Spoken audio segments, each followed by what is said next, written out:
Good evening, ma'am. Taramnusari notice dialogue ta ma'am with the food and luxury topic say Manipur, the open air prison or Ngayok Chaphu Habani, Koi Huzuzi Lady Bob Manipur film. Manipur say last 3 years sida Koi Maitei Singna, National Highway Singda, Frida, Sat Aki to Zumbamate Aldra Ning Tamna Satpangam Drabadugo film the lady ba Duga Huzi say Manipur say Kanglup Hum Tona, Highway Cookie Geriada, Naga Madi Maitei Sangmangam the ba Aduga. Nagagi area da cookie sing sang mangamdaba amadi Maitei area da cookie sing sang mangamdaba adugumba Manipur sida part hum thokna leibagi malhanba saruk ama oina hujik mayamna unari film doni hujuji leiri film sei aduga ngasi maksu adumak ikoi misimina gi fau adumak tari lepa leitana 2023 gi May 3 dagi satharakpa irang asida Maitei cookie ga Maitei ga gi marakta thoklamba conflict ase hojikti amu naga amasung cookie gi marakta hena akan momongda irang ase hen kansilak bi film to sumyam na duma uri habadare masida Manipur lenga na tongan ba tabak sing lokhatpagi mami kadai fuba taribagi habadu ni ngasi ne nagadori basi nis thamjari topic sida khana ne na saru yarna lingsin beri panelist sing mayam na sakta bitan jadu lawjage ahan dai gi hekna kan lingsin beri ba mingona panjarbada uza PHILEM ROHAN social activist uza taramnusari duga Shooting sin beri boza mingun panjarbada Dr. HAOBIJAM GITAJEN political activist uza storam nusari anu si uza kanu huji huji leiri film sida Manipur ngasi thamjari topic se koi huji Manipur dagi tonga Manipur manung sida koi Kanglup sing se amaga changna bagi main oina huji cookie gi area da Maitei sing changba yaram da badu hojikti naga sung sung changba yada film da leire hariba Kanglup sing se amaga changna ba yada film da dugum bai koi hojik si Asi thamjari topic siga koi changna ba yada film siga kama yengbe ahan bi on uza on thambi ahan mamukta da koi notice tv bo smaina mukamu platform ma pb dang ta engam kai tan thaga chai hojik leiba koi gi Manipuri condition haiba tare yamna phibam sok pai du yam phibam sok pa state chama da di dum leire sini mayam na dum overall na dum mayam na khangna bi raba wafam ni Hojik yam lurji akoigi coming to an incident where ngasidagi tha chahi ama muki mamang da oigado male akoigi Congress ki akoigi hanagi former home minister Mr. Chidambaram na akoigi tweet ama khak toraki tweet tu su lakthon gi bani Manipur da shanti hanjalakke haiba taragadi akoigi cookie gi magi jagha ma nagagi union territory maduga Maitei union territory ma ahum thokna khaidoba matam khaktada Manipur si shanti oirakani haibatugi yam sathiba na khoigi tweet ama torkhibadagi Manipur pumba yamna chouba irang ama dum thokna dana tobagi incident mayamna dum khangiduni aina masi wari ji pusinjari ji gino kanda matam dugi tweet to da khoigi halibungo khoigi kainona khoi honorable XCM khoi bobina adu yamna Yaning da mong da dum condemn tawraga masamaki party gi mina hairak popot to somdagi MP man hairak popot to madu yamna chakna ba yaroi da pot ni aduga madu as a outsider amo oina nang na haibada kari matik lei haibagi dugi level phawbada dum ahan na yamna kanna ngangkhat ki bagi pot amasu lei hai tare ado aina si wari ji pusinjari ji kai gino kanda hauji su khoi gi Manipur da Tauriba situation cookie ki jaga da nagaga Maitei gam changdre nagagi jaga da cookie changba yatre Maitei ki jaga da na cookie changba yatre pura tripartite oina mathomram khangdana khoi masem che khoi shaunaraga yeknaraga lei kan che da akhoi Manipur government initiative sinbi de ha banate sindi am kan sille tawada bu silli ba initiative tu kai phau yona applicable oige kai phau yona chatna ba yarage sing pendra ba prajana ga dum hai dunia sigi Kangpupi khuchat natraga sigi jiri khuchat chidi akhoi dum akhoi kaino yaudrasu kanam yaudраsu sumaina security pibi doi tardi koi nungti bo up down chatpi gi ga haiba sigum ba mot mayam ma dum lai sini ko aduna hojik jik lai ba condition se di ngasi topic sina sum hai re koi ngayok chaphu ni hai se ngayok chaphu se da su sathi bai chang je rik se chaphu ji leirak na ba jaga lei ta ba dei chaphu manung da ahum thok pai pot ni hoji manipur lai yamna sathi ba adagi isagi iramdam Manipur akoi na ji yam kal lau je si Manipur saktam kai ba yaro Manipur saktam kai ba yaro na chinna khatang di akoi si gi slogan je lau aduga akoi na kuki gi jaga changma ngam selaktre naga na kuki gi jaga changma ngam selaktre jaga sing si macha ta an ta na sum khaidorak pagi mami gi type tam u bese ai na khatang fearful oi bese hojik as far as koi mitai ga naga ga di hojik yam dum nungsi chana na in the spirit of koi gi indigenous people da adum haidi koi gi same theme amada chapminaraga yam nungsi chana na khoi dum in ga daba khoi ge outsider hai batare ko influx me am je kana lan theng ma tawnani but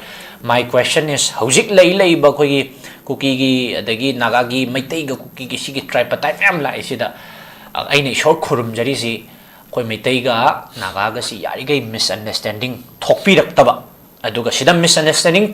thoglak nanna ba aina si point ji panjari se keng kanda tholo is hiningai leite because we are always at the game of khoi gi mathak thong ba asom dagi kana gomam na remote se sum pai ga sanaraga leirim ni na masi sumaina tripartite oi ba kaino ma sum thola bra hai bagi achoba question ama tum la yeduna marak to su khoi dum social media da ui kana gomba fake profile karana koi Manipur imana yai phare ga na koi maitai ga punna naga ga lawmin na ba koi gi slogan se naga singda noibo greater nagalim amona tala roidra ne ga haibagi instigate tawba pochi su koi sum udaba nate awna sigi tanja sida akoi leiba objiki scenario sida tripartite ama sum lakadra haibagi akiba mayam kana ingonda phaujaba nahan na koi gi nagagi akoi gi hostages taruk thadok piyo haiba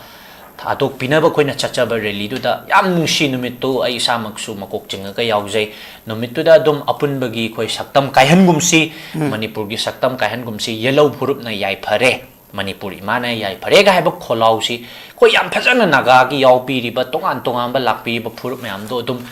ai moi hek yengja matam na moi na du gi slogan do Manipur ima gi saktam kai ba yaroi ga moi laur ko do tasengna thamoi je yam pukni nungsi re nungai jo phaujai hai tare matam du da dum outer influence kare dagi dum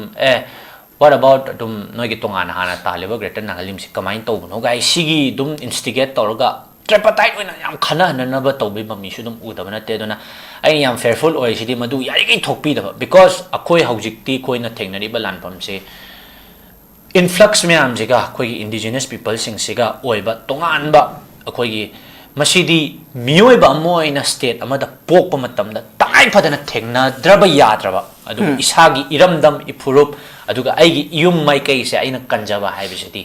masi koi thengna da yadraba lanpam oi bin masida indigenous ki ba pun magi pot ama la kanda koi thengna rak pase amarom da yam harau ni ngai ni aduga aina su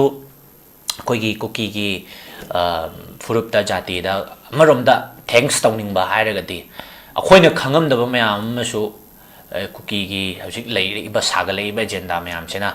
koi punchilam da ba yellow phurup mayam masu punchin ba ngamjan ba se masi mati ai kuki da dum ai credit pisa ge ai tare ko koi mayam ma pun ba pajana saga lakpa adagi akoi masem gi marak ta leirama misunderstanding mayam masu koi taishana na ba onar pasi adum keno tawe duga aina first round result loirak pa aina thamjaning basi hojik national highway singsi satpa yadadana lei bai potsi Pibam ji kyamung yam lusilake da hoji economic blockade haibam sumul laksele economic blockade haibam sumul hana kogi free regime oina chatpa yade na sauringai tanja ja ji economic blockade haibam laksele gas ta palising ahunga sawa satruk yobugi mong lakre adagi kari atoba pochai singsik kayamung yam tangkhalaki doino haibu koi haibangamdri ado handaki laiba thengnariba sapu sidi koi amukta thengnadaba sapu ne se masi government na kai bhau yauna koi si haina handle tawgaduribano tackle tawgaduribano lam amagi mapi mapa oina lei matamda warak pasi khuwarak ani lei amana magi ngaukshinarba masa amabu themaga wahaina watana si tawganu sumai tawsi si tawragadi phani haibama ngausinaraga dum leiba macha masu singdo lam sigi mapi mapa moina mama mapa moina warak pamatamda phudana chaidana yade aidana khangan bagi madugi room si adudi government gi site tagi leitrabra haibasi ai hangjaningi because matamamda koi gi previous koi government of koi gi XCM naga palingai matamda koi na yang ngai matamda tagi du koi gi muiba si changpa matamda thingi bagi wari ngasi baw mayam na wari nari kuki gi chuchampur da moi mapan si badu amarom da haraga na noina suk yamna haidi niom lan mamong da protest agitation tawu tawning su taw jau noi asi bak chang ni kyam kuina logdaba ngam da ge na yeng badu dum sahi ma he na ngai ba matung da ni moi gi asi ba hakchang mapan logri se si amarom da hardi government amo oina tawbam thokpa magi law enforcement sin na kan da yade haibadu khangan mane adu hojik sidi akhoi sigi yade haiba poche akhoi mi hatna khotana tawsa haiba nataba government amo oina thabam thokpa khut tawbam thokpa khut tu tawra kanda khoi dum hojik uri sidi tawbiganu ne tawraga akhoi gi angang masa thembai type sum them se masigi step chisu aidi yam hane di appreciate tawjaning dre masi tawba ya basi sahi khara sang tawre hai tare masi ana yari gai di government na su khara maram chaba action khara lokhat pirakanda aungtang di ngausinnarakanda haitare yamna mapi mapa pandana leibagi type ta leiba state se aungtang di law enforcement sejenarakanda aungtang di phajana stable loiba state samda pubiro u haibse ai state government ge site ai appeal tawsiri thank you yam noi sei mathang joza GITAJEN da laksake ju sing asigi thamjari sei koi Manipur su ji koi open air prison amada leirabra na Ngayok Chaphu amugumna leirabra haibu hangdoni aduga sigi sida koi gi hoju si yamna nuai tabada koi maitei ge area sina maitei singna ayam leiraba aduga kuki ge area sina kuki ge area da aduga naga singna naga gi area singda leiraba siuma Manipur se hoji lauthok ta basaro ohum thona khaido labra haibasi miyamna ni fung koi gi ngarang nahan gi tongan no function sing da sui khoi gi hujujiki energy MP oriba oja bemol na su hafet phongdu ki wa phum le ha tare oja kamai tuna kamai yengbe ngasi topic siga leirei ba situation ji do अंतर remind तो भी होने का Hojik Maitei area da Maitei sing khaktam laiba aduga Nagagi area da Naga sing laiba aduga Kuki area da na Kuki sing laiba tongan ba community major community sing sei tongan magi community gi area sing da na hena khoi punsit laga thamkhibagi mong da khoi mani amaga sangna ba yada fiwam da khoi Manipur sidi hojik ngasi thamjari topic siga khoi Ngayok Chaphu amada laiba dauna haji masa gi community area sing da lairaga Manipur si hum thokna law thokta ba sar khaido na bra haibu hangduni meyamna hanare hai tar kamai han waktu da knowledge window yang biri ba Manipur jakun gek nusari noi ngasigi panelist biri ba inau rohan mai tamu SHANTA on anchor biri ba ojamangcha plum krumjari ojamangcha khoi si kanoni nei ba topic si khoi last sahi ohunga numit kunga anaki me gi tari ohum da chai ohum phagre aduga ngasi de 31st mani ko 31st dara ga almost 21 days ko complete ore tha sahi ohunga namit kuma thoi ni sujang re ko aina sum question hangning bani ko aina anchor sum hangjaning bani ngar sum ekoi haju Manipur irang leibre ne ga hangning ba leib ko haidi haju Manipur irang laite si meam sum government haibni ko ai opinion sum tham tham ra hi ko haji si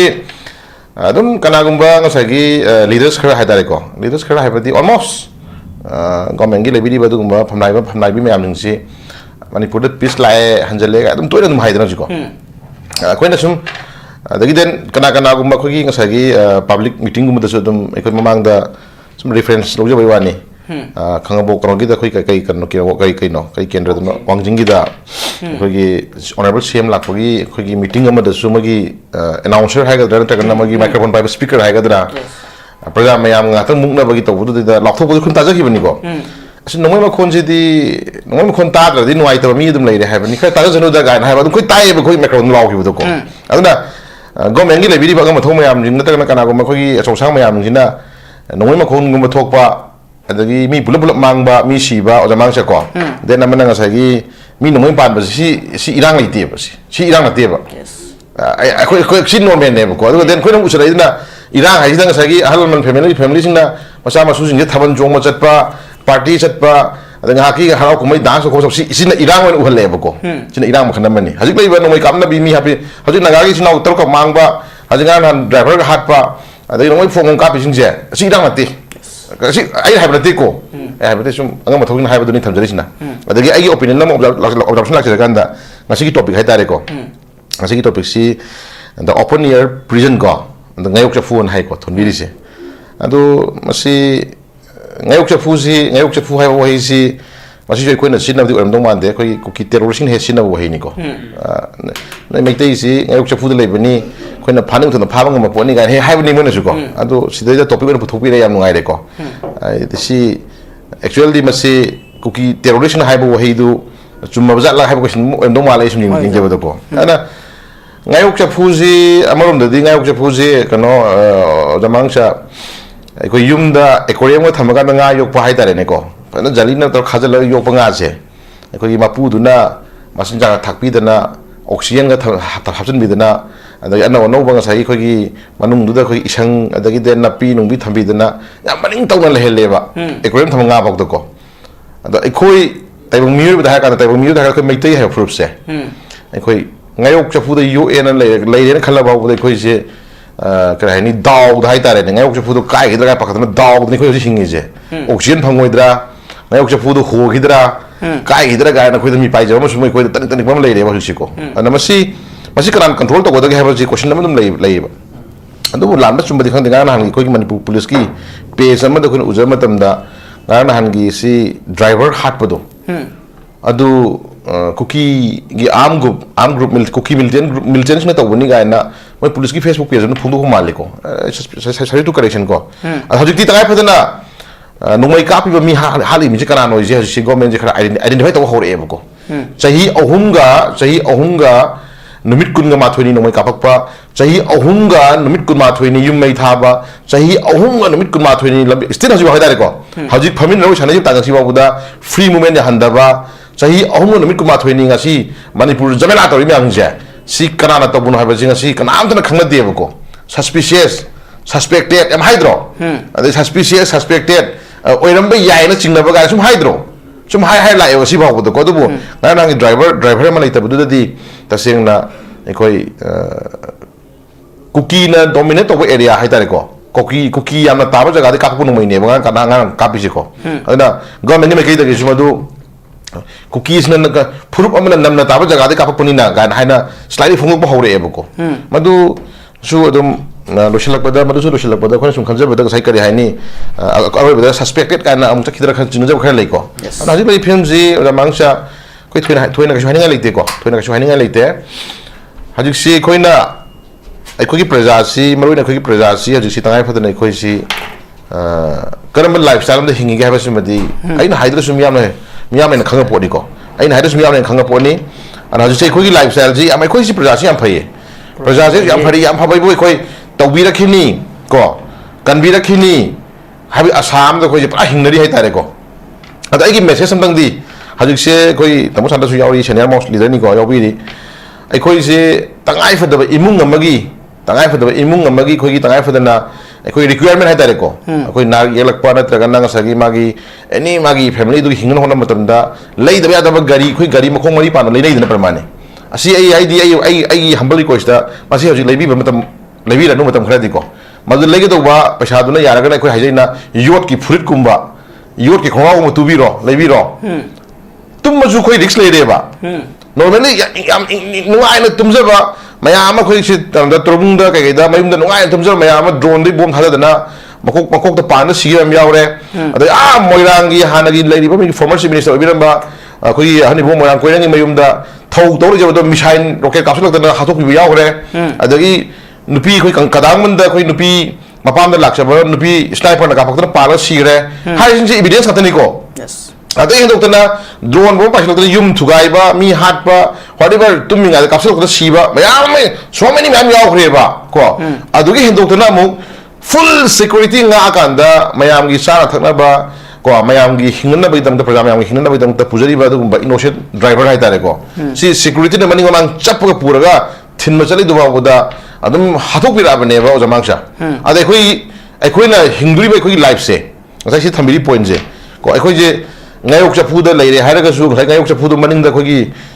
tum ma no thilla ga ho gi dra hai ba khoi paksa ma lei ba kai gi dra paksa ma lei ba Ngayok Chaphu du Ngayok Chaphu je nung na saba na traga isam sa Ngayok Chaphu tawra di jamang sa dum kaira ne bako Ngayok Chaphu je Ngayok Chaphu je yot ki sabiro Ngayok Chaphu le je khara je si jong sidana ba haina yot sabiro bom dom chang na sabiro aduga itum atum man thilak ko hodana ba sabiro aduga di khara khoi tang so sanong hon gadra ko adu traga de khoi le phim je Ngayok Chaphu ni haira bawda Ngayok Chaphu ni haira bawda khoi je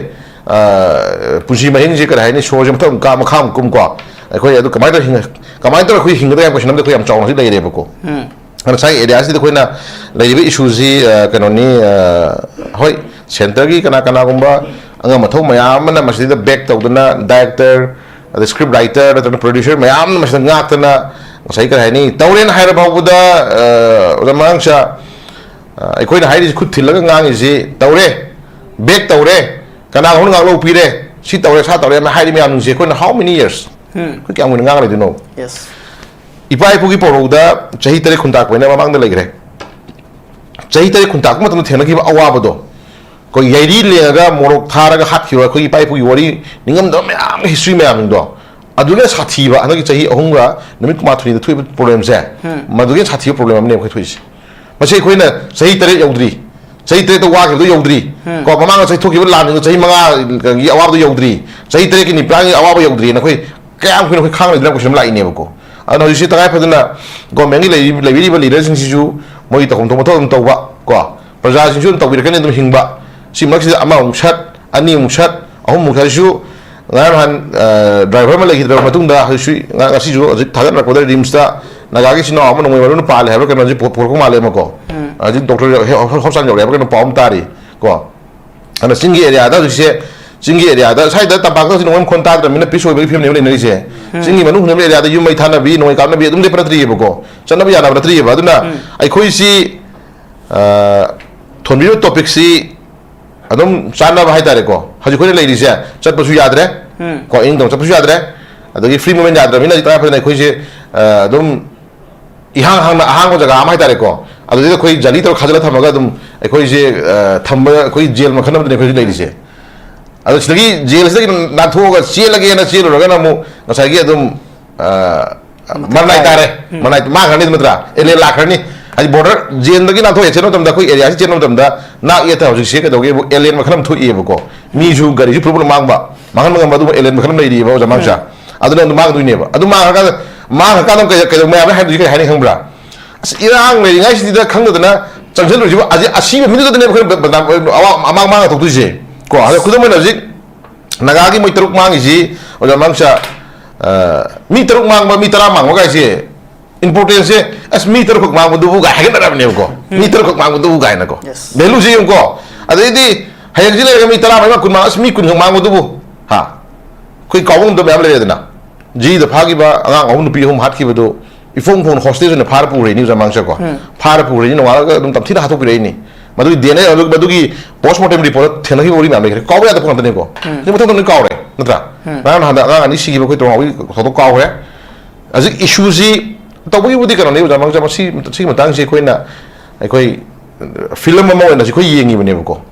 intervene hinjale ta khai di hinang re ko azi last ending na ga le ko duna tangkak nai na sa gi film chana bi ba film director bi ka mu jing na tangkak nai to wi ri se ko sum yengi natra ado aroi bagi shinda ke lakdu khandri aroi bagi shinda sai khoi ngai gi mabok mayam jina romance ha rasu the hero heroine do thunajar madin wai dawni gai na hai bagi khoi gi aroi bagi shinda ko miya na bi kamera mai dana ada mai na siju ka dawni as aroi bagi loshana madi phadawni natra gan as moi na ngam gi phare sida tum roshin doine ori ji ko adna khoi na hingi pusi main je ozang ta khoi hingi pusi main je Ngayok Chaphu ji kam Ngayok Chaphu no nung na sa Ngayok Chaphu ni khoi ji dai ji ko anytime awang dagi ogera kha dagi ogera maning dagi ogera makha dagi ogera itum masina tak thilaga ising oro thado ga mayam je oxygen phangda sen bagi mong haidare ko phangdre nam jwa phangdre ji kudong na sai thai mayam ji ying bi udna ja mangcha ko sai thai mayam je freely hongna ko irang am tawre la nam mai haidare ga di hongna praga phangju phangde ko hajik nongmogi khusuman tajaru bahana more chalaga hinjaram pusi mahing chuchambur chalaga hinjaram pusi mahing kapo pu free ni chala kan hinjaram ba sin driver eramba business ma samsa tawma loin halaga ai ko gi pick area khara ji confine ta holaga mystery जो के दौरे mystery money mystery अमा खना अनि खना मंगा खना तरा खना मयु मगे पुजरा म दौरी सुबम लेक्टर बिना मिस्ट्री कुन थो सुजले नत्रा अदगी ऑटो थोबजु गाड़ी मचा थोबजु हज एखोय मसेन भावदा रमांगचा हाना मागे मागे सिनबा मसा मसा मसा द हिंजरी म्याम जे हजुदी पुला यमसल के दौरे हिंगना दा बिना हिंगना होनो का खै मसेन खांग पाइना यमजे खमरा अइना तगनी मा तगनी अइना तगो यावदिनो अइना चिनियम चुमी अइना तोयना को सी मरसिदा सिगी मरसिदा के दौरे इपा इपुगी पौदा ममांग आइदी ngसाई खोगी अमाइबा माइबी गा हाइको खोगी लाइ थिंग थौक तौबो सेंत्रा अदा हजिति अफोंबा भूत साना गंग थोल इफों फोंनो को हजिति हानादि असिगी हलमन थौ सी जगह से खसुई चलुनो सी जगह से तमनबनी लाइ लेबनी गा हाइजि खोय याम थाजरा याम किनना नेबको हजिति अदुगी जंगन दिला हजिति जंगन ओगे ओजसनु सुम मिजी थेना बिद्रगा दिना चिंगनुं मनुंगरसु इसिंग ओइ लुप चलगा खनर एबको आदि आगान बदा मै गांसंग गा कादं गाला कांदा सिगी जगह सिगी मी थेना रदि अखो हिंदू मा देखलक फिल्म लागना रे कॉन्फिडेंट मांगना रे एबको अदु भुट से अफोंग भुट याम थोना रे एबको अना सिगी लाइफ से हिंगी पुसी मै नि जमांगसा थोना गानि गाय ओइदे तो थोना गानि गाय दे आगा पलि लाबो थेना सिखो हिंगे तबु तबु खन हाइजनिंग सि आइगी सुम ऑब्जर्वेशन आइदा रे को आइगी ऑब्जर्वेशन पिजनिंग सि हजुक से प्रजा अखोई से कनागुम अमगी असामदा को अखोइबु कनबीनी अखोइबु गाक्पी सेनबीगनी हाबे असादो अद हिंगा लेता गदे अखोइ जे एंड ऑफ डे अखोइ केदवरनी अखोइ जे सही ngasiदगिन सही 30 40 इयर्स मांगद लेरम पुसी महिंगदो अदुम हनगिदना अखोइ जे अदुम अखोइ लाइफ लोयरने को अन हजि जे मतम चारे ngasiदा अखोइ इमालेबा मणिपुर जे कन जेता करने जेता गदि मणिपुर थुगाय पामदबा मणिपुर कन पामबा को खुंदाबेने फ्रुप मयाम जे पुजल लगा ngasi केदवरे इसिंग थाव को नेक्स्ट खंदो मतम मोइरे को नतगदि मसी पुजकसे अमु मई बु फी न क्याम कुन कुप थंगदि ना हन प्रोडक्ट लेना प्रमाणि को अखोइ इसिंग मयाम हाइजन फी मयाम अचो मयाम नंजन थमगसु मतम खदि गातंग मा मैखु का तो खिबि आइब को अदु मई तम चलगा लास्ट दि कुशल इपोट मयाम मई तुम सा खिचा खिने को अदमा हजि लेदिबा कुकी टेररिस्ट सिंग ड्रग माफिया सिंग मथा चाइता रगदि अखोइ याम थुरि स्टेप लहौदबि यारोइब को मसिगी स्टेप से हेक लहौदबा याना बसुम खुम थंगि मतम दने एंड ऑफ डे तक दरनी हरिब नहा मयाम तुमना सिनी तुमना ड्रग एदिक ओइगनी को देन ओन तेरे नाम को दौरे अदुगी फंग पैसा मयाम दुना मु नौ मै कापा कान को मिचम तुरा तुन हाला कान ने मोइना खुन जन होना काने को अइता गदि खोइ मसि पुसकसे खोइ हौजी खोइ ngayok chaphu मतम गर हिंगिबा अदुगा खोगी अहांग प्रिजनर ओइना खोइ खाजल थमिन जेलम दगजा खैले दि खोइ जे अदम मसी हागा जो हायन मथो खोइ आई ओपिनियन दे दम थमजरगे के सुकाय दे होल मणिपुर गी नत बे तपाकी एरिया जी यंग मतुंग आई एरिया खर लेदी को खोइ जे आरोय दे खोइ मणिपुर जी से तपाकी एरिया खर जी खोइ अतो फॉरेनर हाइदा फॉरेनर नत्रगसु इंडिया गी लेबी स्टेशन गी कैपिटल स्टेशन गी लाका न के दौरे मणिपुर दा खोइ जीव मखन म लई तैबं मिरोन जीव मखन येंगुजी गायना थवने खोइ जे लास्ट ममई पाला थमे मौंद लाक्तोरे खोइ जी को तैबं मी मोइन खोइ जी काउंट तक हाइदा रे को खोइ सा कनो तो प्लानेट अमदा लाक्ता बते खोइ जे उरतोरे बयाम न को नो आज सुम गान हागी खोइ अतोप खोइ नेशनल न्यूज नि देता पाउ सुम ताजा मतम दा सुम छांग मतम मोइ कापा लितान दा कापा मयाम जे पीस होय लेता दोन थमगरे को गाना खतम ड्राइवर हाला कान के दौरगे वो फ्रेश अमुक दौरे खोइ मणिपुर इरांग थोप हौरे मी का नहांगे मग खोइ मयाम दा इरांग छले लगी ता उनगरे को सुम मै खोइ दा सागी कैनो मा खोइ दा खोइ गी लेदि इशू जे खोइ गी प्रजा सिंग जे सागी लैंडमैन की मीसिंग ने खोइ प्रजा सिंग जे कैनो मा उबि ता तो उखलखरे को अइ ता मदुदि खोइ दु यादि है तो खंगना बि दमक ओजा मांग जे खोइ गी ओइ बा खोइ थमजर बा खोइ गी याम हिस्टोरिकल ओइ बा सागी लेदि तंग नाइ बसिंग जे असे जु खंगना मत मोइ रे को अदना खोइ ngayok chaphu da leibane lauri badugumba mayam sing ko aduga ngasai kakhu ne hengpo ngamde leibe khoi se ngasi de khoi ngammi ngayok chaphu de leidi se khoi park square kilometer se apun ma singi manipur area sini gai do haiba ngam badugumba khola khoi law to oya phunja ay ama thamjagi mo je huju leidi film si dei khoi tunghan bagi mahutta ꯇꯨꯡꯒꯤꯗꯃꯛ ꯈꯜꯂꯀꯥꯟꯗ ꯃꯥꯡꯂꯣꯝꯗ ꯆꯪꯁꯤꯟꯕꯗꯨ ꯇꯉꯥꯏ ꯐꯗꯦ ꯍꯥꯏꯕꯗꯨꯅꯤ ꯃꯈꯥ ꯇꯥꯕꯁꯤꯗ ꯁꯥꯟꯇꯗ ꯂꯥꯛꯆꯒꯦ ꯍꯧꯖꯤꯛꯁꯤ ꯉꯁꯤꯒꯤ ꯊꯝꯖꯔꯤ ꯇꯣꯄꯤꯛꯁꯤ ꯃꯔꯤ ꯂꯩꯅꯅ ꯍꯥꯏꯕ ꯇꯥꯔꯦ ꯑꯣꯖꯥ ꯃꯅꯤꯄꯨꯔꯒꯤ ꯒꯣꯔꯃꯦꯟꯒꯤ ꯏꯝꯄ꯭ꯂꯣꯌꯤꯁꯤꯡꯁꯤ ꯃꯁꯥ ꯃꯁꯥꯒꯤ ꯃꯤꯆꯝ ꯄ꯭ꯔꯖꯥ ꯈꯛꯇ ꯅꯠꯇꯅ ꯒꯣꯔꯃꯦꯟꯒꯤ ꯃꯈꯥꯗ ꯂꯩꯔꯕ ꯏꯝꯄ꯭ꯂꯣꯌꯤꯁꯤꯡꯁꯤ ꯐꯥꯎꯕ ꯃꯥꯒꯤ ꯀꯝꯃꯨꯅꯤꯇꯤꯒꯤ ꯑꯦꯔꯤꯌꯥꯁꯤꯡꯗ ꯁꯛ ꯇꯧꯔꯒ ꯃꯥꯒꯤ ꯀꯝꯃ꯭ꯌꯨꯅꯤꯇꯤꯅ ꯂꯩꯕ ꯖꯒꯥꯁꯤꯡꯗꯨꯅ ꯃꯥꯒꯤ ꯄꯣꯁꯇꯤꯡꯁꯤ ꯇꯥꯍꯟꯕꯒꯤ ꯐꯤꯕꯝ ꯑꯃꯁꯨ ꯃꯌꯥꯝ ꯎꯅꯔꯛꯂꯤ ꯁꯤꯒꯨꯝꯕ ꯐꯤꯕꯝꯁꯤ ꯂꯩꯔꯤ ꯑꯗꯨꯕꯨ ꯇꯧꯕꯗꯕꯨ ꯃꯔꯛꯁꯤꯗ ꯃꯦꯖꯔ ꯀꯝꯃ꯭ꯌꯨꯅꯤꯇꯤ ꯑꯍꯨꯝ ꯍꯥꯏꯕꯗꯤ ꯃꯩꯇꯩ ꯀꯨꯀꯤ ꯅꯥꯒꯥ ꯂꯩꯔꯤꯕꯁꯤꯡꯁꯤꯒꯤ ꯃꯔꯛꯇ ꯃꯦꯟ ꯑꯣꯏꯅ ꯆꯪꯕ ꯌꯥꯔꯤꯕꯁꯤ ꯑꯩꯈꯣꯏ ꯃꯔꯨꯑꯣꯏꯅ ꯑꯩꯈꯣꯏ ꯃꯅꯤꯄꯨꯔꯗ ꯂꯩꯔꯤꯕ ꯃꯩꯇꯩ ꯄꯥꯡꯒꯜꯁꯤꯡꯁꯤꯅ ꯁ꯭ꯇꯦꯠꯁꯤꯒꯤ ꯆꯂꯥꯏꯕꯗ ꯑꯍꯣ ꯑꯔꯥꯛꯁꯤꯡꯁꯤꯒꯤ ꯍꯥꯏꯗꯤ ꯆꯪꯊꯣꯛ ꯆꯪꯁꯤꯟ ꯌꯥꯅꯕꯒꯤ ꯂꯝꯕꯤꯁꯤ ꯃꯈꯣꯏꯅ ꯃꯩꯇꯩ ꯄꯥꯡꯒꯜꯁꯤꯡꯁꯤꯅꯗꯤ ꯆꯠꯊꯣꯛ ꯆꯠꯁꯤꯟ ꯇꯧꯔꯤ ꯁꯤꯒꯨꯝꯅ ꯁ꯭ꯇꯦꯠꯁꯤ ꯀꯌꯥꯝ ꯀꯨꯏꯅ ꯁꯤꯒꯤ ꯐꯤꯕꯝꯁꯤꯅ ꯂꯩꯕ ꯌꯥꯒꯗꯧꯔꯤꯕ꯭ꯔꯥ ꯍꯥꯏꯕꯁꯤꯅꯤ ꯑꯣꯖꯥ ꯀꯃꯥꯏꯅ ꯌꯦꯡꯕꯤꯏ ꯀꯩꯅꯣ ꯑꯩꯈꯣꯏ ꯃꯉꯥꯡꯆꯥ ꯀꯩꯅꯣꯅꯦ ꯑꯩꯈꯣꯏ ꯍꯧꯖꯤꯛ ꯃꯅꯤꯄꯨꯔꯒꯤ ꯐꯤꯕꯝꯁꯦ ꯌꯥꯝꯅ ꯂꯨꯕ ꯍꯥꯏꯇꯥꯔꯦ ꯑꯩꯈꯣꯏ ꯑꯌꯥꯝꯕꯅ ꯁꯨꯝ ꯋꯥꯔꯤ ꯁꯥꯟꯅꯕ ꯃꯇꯝꯗ ꯃꯅꯤꯄꯨꯔꯒꯤ ꯑꯄꯨꯟꯕꯁꯦ ꯑꯄꯨꯟꯕꯗꯤ ꯄꯥꯝꯕ ꯑꯗꯨꯒ ꯋꯥꯔꯤ ꯍꯥꯏꯔꯤꯕ ꯃꯤꯁꯤꯅ ꯑꯄꯨꯟꯕꯗꯤ ꯑꯗꯨꯝ ꯊꯨꯒꯥꯏꯅꯤꯡꯕ ꯃꯔꯝꯗꯤ ꯑꯩꯈꯣꯏꯅ ꯁꯨꯝ ꯋꯥꯔꯤ ꯁꯥꯟꯅꯕꯗ ꯑꯩꯈꯣꯏ ꯍꯥꯏꯔꯒ ꯑꯩꯈꯣꯏ ꯃꯉꯥꯡꯆꯥꯁꯦ ꯍꯦꯛꯇ ꯄꯟꯗꯕ ꯃꯥ ꯌꯥꯎꯗꯕ ꯑꯩꯈꯣꯏ ꯑꯍꯨꯝ ꯁꯨꯝ ꯄꯟꯕ ꯃꯁꯤꯒꯤ ꯆꯠꯅꯕꯤꯁꯤ ꯌꯥꯝ ꯇꯧꯋꯦ ꯑꯩꯈꯣꯏ ꯅꯥꯒꯥ ꯃꯔꯛꯇ ꯇꯧꯏ ꯀꯨꯀꯤ ꯃꯔꯛꯇ ꯇꯧꯏ ꯃꯩꯇꯩ ꯃꯔꯛꯇ ꯇꯧꯏ ꯃꯩꯇꯩ ꯄꯥꯡꯒꯜ ꯃꯔꯛꯇ ꯇꯧꯏ ꯂꯣꯏꯅ ꯇꯧꯋꯦ ꯑꯩꯈꯣꯏꯁꯦ ꯃꯁꯤꯒꯤ ꯀꯩꯅꯣꯁꯦ ꯃꯁꯤ ꯑꯩꯈꯣꯏꯅ ꯐꯦꯃꯤꯂꯤꯗꯒꯤ ꯁꯨꯔꯛꯄꯅꯦꯅ ꯈꯜꯂꯦ ꯑꯩꯈꯣꯏꯅ ꯈꯪꯉꯛꯄꯗ ꯑꯩꯈꯣꯏꯅ ꯄꯣꯛꯂꯛꯄꯗ ꯑꯩꯈꯣꯏ ꯂꯩꯀꯥꯏꯗ ꯀꯩꯗ ꯏꯃꯨꯡ ꯃꯅꯨꯡꯗ ꯉꯥꯡꯅꯔꯤ ꯃꯌꯥꯝꯁꯤ ꯍꯦꯛ ꯑꯩꯈꯣꯏ ꯗꯥꯏꯁꯤ ꯄꯥꯡꯒꯟ ꯌꯥꯗꯕ ꯍꯦꯛ ꯇꯧꯕꯒ ꯅꯥꯒꯥ ꯌꯥꯗꯕ ꯍꯦꯛ ꯇꯧꯕꯒ ꯀꯨꯀꯤ ꯌꯥꯗꯕ ꯍꯦꯛ ꯇꯧꯕ ꯃꯌꯥꯡ ꯅꯨꯡꯁꯤꯗ ꯑꯩꯈꯣꯏꯗ ꯅꯨꯡꯁꯤꯕ ꯍꯥꯏꯕꯁꯤ ꯖꯥꯇꯤ ꯑꯃ ꯅꯨꯡꯁꯤꯕ ꯍꯥꯏ ꯄꯣꯛꯇꯦꯕ ꯑꯗꯨꯅ ꯑꯩꯈꯣꯏꯗ ꯁꯦ ꯍꯦꯛ ꯄꯣꯛꯄꯒ ꯙꯔꯃꯒꯤ ꯗꯤꯕꯤꯖꯟꯁꯦ ꯃꯩꯇꯩ ꯃꯔꯨꯞꯅ ꯍꯦꯛ ꯍꯤꯟꯗꯨ ꯍꯦꯛ ꯌꯥꯗꯕ ꯑꯗꯒꯤ ꯍꯤꯟꯗꯨꯅ ꯍꯦꯛ ꯃꯩꯇꯩ ꯃꯔꯨꯞꯁꯦ ꯍꯦꯛ ꯌꯥꯗꯕ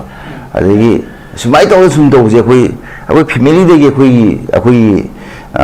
ꯌꯣꯛꯄ ꯈꯨꯂꯛꯄꯗꯒꯤ ꯍꯥꯏꯗꯤ ꯂꯩꯔꯤꯕ ꯐꯤꯕꯝꯁꯤꯗ ꯑꯩꯈꯣꯏꯒꯤ ꯃꯩꯇꯩꯁꯤꯡꯅ ꯂꯩꯔꯤꯕ ꯀꯝꯃ꯭ꯌꯨꯅꯤꯇꯤꯁꯤꯡꯕꯨ ꯅꯨꯡꯁꯤꯗꯕꯒꯤ ꯃꯃꯤ ꯂꯩꯖꯔꯒꯁꯨ ꯉꯁꯤꯐꯥꯎꯗ ꯃꯅꯤꯄꯨꯔꯗ ꯃꯦꯖꯔ ꯀꯝꯃ꯭ꯌꯨꯅꯤꯇꯤ ꯑꯣꯏꯔꯤꯕ ꯃꯩꯇꯩꯁꯤꯡꯅ ꯐꯨꯔꯨꯞ ꯑꯃꯠꯇꯗ ꯍꯧꯔꯒ ꯈꯟꯅꯕ ꯑꯩꯅ ꯍꯥꯏꯔꯒ ꯑꯗꯨꯅꯦꯕ ꯂꯥꯛꯀꯗꯧꯔꯤꯁꯦ ꯃꯁꯤ ꯑꯩꯈꯣꯏ ꯐꯦꯃꯤꯂꯤꯗꯒꯤ ꯍꯧꯔꯛꯏ ꯍꯥꯏꯕꯅꯤꯗ ꯑꯩꯈꯣꯏꯗꯤ ꯑꯦꯖꯨꯀꯦꯁꯟ ꯁꯣꯏꯔꯤꯕ ꯐꯦꯃꯤꯂꯤꯗꯒꯤ ꯑꯩꯈꯣꯏꯒꯤ ꯀꯩꯅꯣꯅ ꯔꯣꯍꯟꯅ ꯍꯥꯏꯐꯦꯠ ꯅꯣꯏꯁꯤꯅꯦꯕ ꯆꯨꯝꯃꯕꯅꯦꯕ ꯍꯦꯛ ꯑꯣꯏꯕꯒꯀꯣ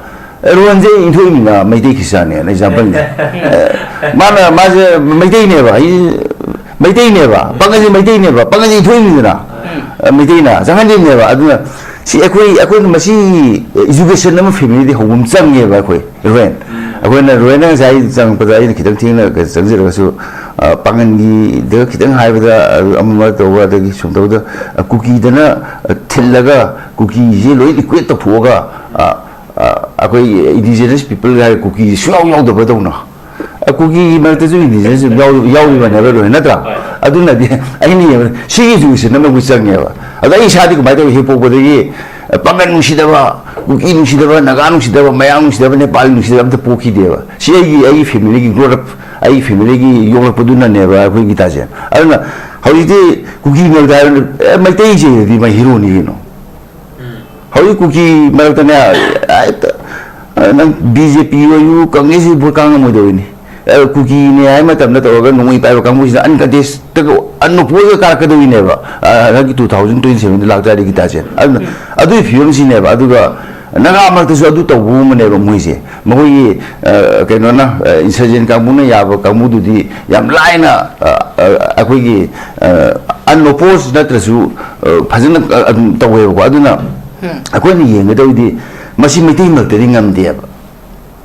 ꯃꯩꯇꯩꯗꯤ ꯀꯟꯁꯤꯌꯁ ꯑꯣꯏ ꯑꯗꯨꯒ ꯑꯩꯈꯣꯏꯅ ꯑꯄꯨꯟꯕ ꯄꯥꯝꯃꯤ ꯑꯃꯇ ꯑꯗꯨꯕꯨ ꯑꯩꯈꯣꯏ ꯃꯩꯇꯩꯒꯤ ꯁꯥꯏꯀꯤꯗ ꯑꯩꯈꯣꯏ ꯃꯦꯖꯣꯔꯤꯇꯤ ꯑꯣꯏꯕ ꯀꯥꯡꯕꯨꯁꯦ ꯃꯅꯤꯄꯨꯔ ꯄꯨꯝꯅ ꯅꯨꯡꯁꯤꯕ ꯑꯃ ꯆꯪꯉꯦꯕ ꯑꯩꯈꯣꯏꯅ ꯁꯦ ꯑꯩꯈꯣꯏ ꯍꯥꯏꯔꯤꯁꯤ ꯍꯧꯖꯤꯛ ꯔꯤꯖꯅꯦꯜ ꯄꯥꯔꯇꯤ ꯌꯥꯝꯅ ꯄꯥꯝꯅꯔꯤ ꯃꯅꯤꯄꯨꯔꯗ ꯀꯔꯤ ꯄꯥꯝꯃꯤꯅꯣ ꯃꯅꯤꯄꯨꯔꯗ ꯃꯩꯇꯩꯒꯤ ꯑꯣꯏꯕ ꯔꯤꯖꯅꯦꯜ ꯄꯥꯔꯇꯤ ꯍꯤꯡꯉꯤꯕ꯭ꯔꯣ ꯍꯤꯡꯉꯣꯏ ꯃꯅꯤꯄꯨꯔ ꯄꯤꯄꯜꯁ ꯄꯥꯔꯇꯤ ꯍꯥꯏꯕ ꯃꯅꯤꯄꯨꯔ ꯄꯨꯝꯕꯒꯤꯅꯤ ꯍꯤꯡꯉꯣꯏ NPF ꯍꯤꯡꯒꯅꯤ ꯃꯣꯏ ꯅꯥꯒꯥ ꯈꯛꯇꯒꯤꯅꯦꯕ ꯑꯗꯣ ꯃꯣꯏꯗꯤ ꯁꯦꯟꯇꯔ ꯀꯗꯥꯏ ꯑꯣꯏ ꯀꯣꯍꯤꯃꯥꯗ ꯑꯣꯏꯌꯦꯕ ꯀꯨꯀꯤ ꯍꯤꯡꯅꯤ ꯃꯣꯏ ꯀꯨꯀꯤ ꯈꯛ ꯇꯧꯋꯦꯕ ꯑꯩꯈꯣই ꯃꯩꯇꯩꯁꯤꯗ ꯃꯩꯇꯩ ꯍꯥꯏꯔꯒ ꯃꯩꯇꯩ ꯂꯣꯏꯅ ꯄꯨꯁꯤꯟꯕꯁꯨ ꯉꯝꯗꯦꯕ ꯑꯩꯈꯣꯏꯁꯦ ꯑꯗꯨꯒ ꯃꯅꯤꯄꯨꯔ ꯂꯣꯏꯅ ꯄꯨꯁꯤꯟꯕꯁꯨ ꯉꯝꯗꯦꯕ ꯑꯩꯈꯣꯏꯅ ꯃꯅꯤꯄꯨꯔꯁꯦ ꯑꯩꯈꯣꯏꯒꯤ ꯒꯤꯇꯥꯖꯦꯟꯁꯦ NPPꯒꯤ ꯑꯆꯧꯕ ꯂꯨꯆꯤꯡꯕ ꯑꯃ ꯑꯣꯏꯔꯝꯃꯤꯕꯅꯦꯕꯀꯣ ꯑꯗꯨꯅ ꯑꯩꯈꯣꯏꯅ ꯁꯨꯝ ꯌꯦꯡꯀꯥꯟꯗ ꯃꯅꯤꯄꯨꯔ ꯄꯤꯄꯜꯁ ꯄꯥꯔꯇꯤ ꯍꯥꯏꯇꯥꯔꯦ ꯃꯅꯤꯄꯨꯔꯗ ꯂꯩꯔꯤꯕ ꯄ꯭ꯔꯖꯥ ꯈꯨꯗꯤꯡꯃꯛ ꯏꯊꯅꯤꯛ ꯀꯥꯡꯕꯨ ꯈꯨꯗꯤꯡꯃꯛ ꯂꯣꯏ ꯌꯥꯎꯒꯗꯧꯅꯦꯕ ꯁꯤꯗ ꯑꯩꯈꯣꯏ ꯏꯊꯅꯤꯛ ꯀꯥꯡꯕꯨ ꯀꯅꯥꯅ 53 ꯍꯥꯏ ꯀꯅꯥꯅ 63 ꯍꯥꯏ ꯑꯩꯈꯣꯏ ꯂꯣꯏꯅꯃꯛꯁꯦ ꯃꯁꯤꯗ ꯌꯥꯎꯔꯤꯕ ꯀꯥꯡꯕꯨꯁꯦ 63ꯁꯤꯗ ꯀꯨꯀꯤ ꯌꯥꯎꯗ꯭ꯔꯕ꯭ꯔꯥ ꯅꯥꯒꯥ ꯌꯥꯎꯗ꯭ꯔꯕ ꯍꯥꯏꯗꯤ ꯅꯥꯒꯥꯒꯤ ꯃꯆꯥ ꯃꯌꯥꯝ ꯀꯨꯀꯤ ꯃꯆꯥ ꯃꯌꯥꯝꯗꯨꯅꯤꯀꯣ ꯁꯤ ꯑꯩꯈꯣꯏ 63ꯁꯤ ꯅꯨꯡꯁꯤꯗ꯭ꯔꯒ ꯑꯩꯈꯣꯏ ꯀ꯭ꯂꯕ ꯑꯣꯏꯅ ꯅꯥꯒꯥ ꯀꯨꯀꯤ Meitei Pangan Chineva Tosi, Pangan Ju Mati Magdam Kai never, Pangan Assembly Mati never, Natro, Ruenzi Akui Mati never, Makisa Tazo, Aduma never, Pangan Garuka Hinari. Mazu Mati, Sapsanangi, Mati Maron, Sapsanga Panzu, Mati P, Sapsan Shelly, Adigi, Ruenzu, or even the P, Mati, Sapsanto, quite more Lumo, the correct Nato Pam never. I could Mati never, Mati email the Kisano VI. Maitai Malta Muslim VI, Maitai Malta, Akoi Hindu VI, Maitai Malta, Maitai Sanami Satpia, as you guide. See, Akoi Zati Mogi no never, Zati Mogi reason as you can ever. Zati the Kizana is Zati Munativa. Not I don't know. According really, she is you get Sadamataka lady, Akuna, having a mother, according she Mumbans here, to Iva Pamba Kambuleva. Hindu that I couldn't Hindu Hidiko, Hindu the force here, I could Kisan Maltazu in Sala Eva Moena. Amongst the Sanami Malta in Sala Eva, then with them the Aduga Nagi Musaman Malta in Sala Yapanu, Musaman, Gamu Musinga Musmoena, BJP, the Moisa Piano, the Yena Bamuin, Barpum, Aduna Naki, Muslingi, MP, Mata, BJP, the electricity. Aduna, Akui Musingi, MLA, Mata, BJP, Abakale, Muslim, Tripura, kind of Pimco. Among them, young Barsa, or Kai, Aduna, Muslim, the pride of Kuduneva. Hana, they know that always been more elections and preserve that we 72 persons, Hindu never. Madu Pangan to one other, Dinam Tuishina, a Congressna, CPM, Muslim is 7 persons in ammunition to ever. Aduna Hin, give one, Muslim Democrat. We will Yam Yauri, Manipur, Ngayok Chaphu, Yam Sumi Madrena, a quarter Masibu, Manipur, divided rule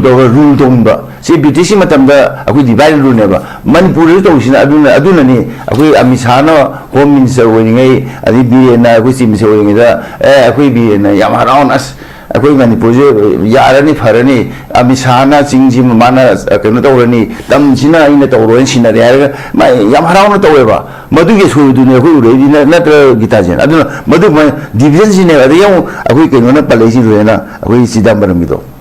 Why, away, I'll want to sing ba, it will be some fay, Malay and the demand position and talk to him. I think Matamza Toriba, Muvana, Manipur, Payani, I wait to do, we move as in Naganato.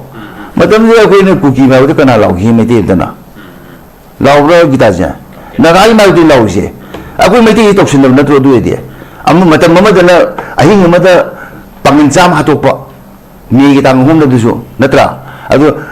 Madam Mamma, Nagagi Mount and the Lontana, Kapulungi me, a day Mizo Kuni, the guy looking twice later, another type, Kabumi, Kaware. Matamoy, she didn't Kaleva. Lao me. Namun doing manage the Nagagi Mount Law never. I couldn't maintain the Canada Zati gave. I couldn't maintain my Canada. My arms don't pull up wheels in Muitavaquen. Big relatives, we low down. As I went cookie Patavakale, cookie, when equate over Silali, Naga Patavakale, Naga equate over Lali, Pangan Patavale, Panganzi, Loenam, at the Patava, Walali, Kisan Pumzi, hit the Patavada. I went to do the is a social activist, politician, Aduga Kalmoina, Manipur, Nushina Vibes in my Witambataiva. I agree, Sada, I agree, Seda, Isenda, it might be Madugi Paws, I wouldn't send a boat diver. She's politically can let go. I know the party in a Nissan party over in a ethnic party in the over, in a nationalist party, I do Matanativa. Machito Gandaman was a agree, Ngayok Chaphu, Machine Zoom never. American, how it is, Panganzu, Hanan, Matega Pangan, Matega Pangan, Yantaman, but they cannot do running. And cannot do the Kotato do the. However, not at all. Shilling as a queen Yantaman, they Laxalo never. Laxalo don't put the acquisition, we do never do a quay, seeing Mikamu, say, Mayam say, a queen Yanka, a queen, a Pumba, a queen, Ngayok Chaphu, a quick and a Panganjo, Hadonzi, Yago, Yadana, never told you. Panganze cookie, the supply to we cookie, the do Peter, little Pangan salary, I was a crowd like another. I do a good thing, you want away a quick Noana, Matina, Yantadana, Pangan Yantadana, how it is. Yantaba Pangan, Yantaba Mate, Yantaba Naga, Yantaba cookie, Yantaba Mimiansi, Pusin of the Caleb, Machina Queen, it couldn't be that over. Say, Asanka has a young Shiva. aina mana aina yang nuai tahu ni Maitai ga nagaru pullaga kuki ga maitai ga tahu nama khamni ju kayu nama kali kuki yang lalu ju nama Sundai kuki sih orang aku yang sih. Ya, kedua. Nanti kalau yang itu no. Nanti Maitai sing nanti kuki sing. Kalau yang itu no. Nanti aku nak. Zada kumbun mana bahasa kita tamsakan. Maitai ke dia ada ujuk rimsta, atau ga jenimsta kuki sing laga laingi. Kanam tu na hati, kanam tu na. Aku nak ni bayi naik je. Nanti pada. Aku nak ni bayi naik je. Maitai sing mesti problem ni. Kadang yang itu. Kuki sing selalu yang itu. Kadang yang itu. Kimsa sih Maitai ni tu. Kadang yang itu no bayi hari di, ain hari di aku ini, aku tu macam mana ni kan, Bharat pun bagi football sana ada, aku kini macam mana cricket no, Maitai macam mana mangan calaga, Asian aku ini football kan nugi qualify tahu ya host jadi seminar Maitai aku kini tahu Maya pun ani makto aku ini OE qualify, lain tak kau, aku ini Manipur Bharat kini nupi tim aku kini yawi Maitai yawi, macam mana ni, kali Manipuri yawi tu ni apa, sih khusyuk ni apa.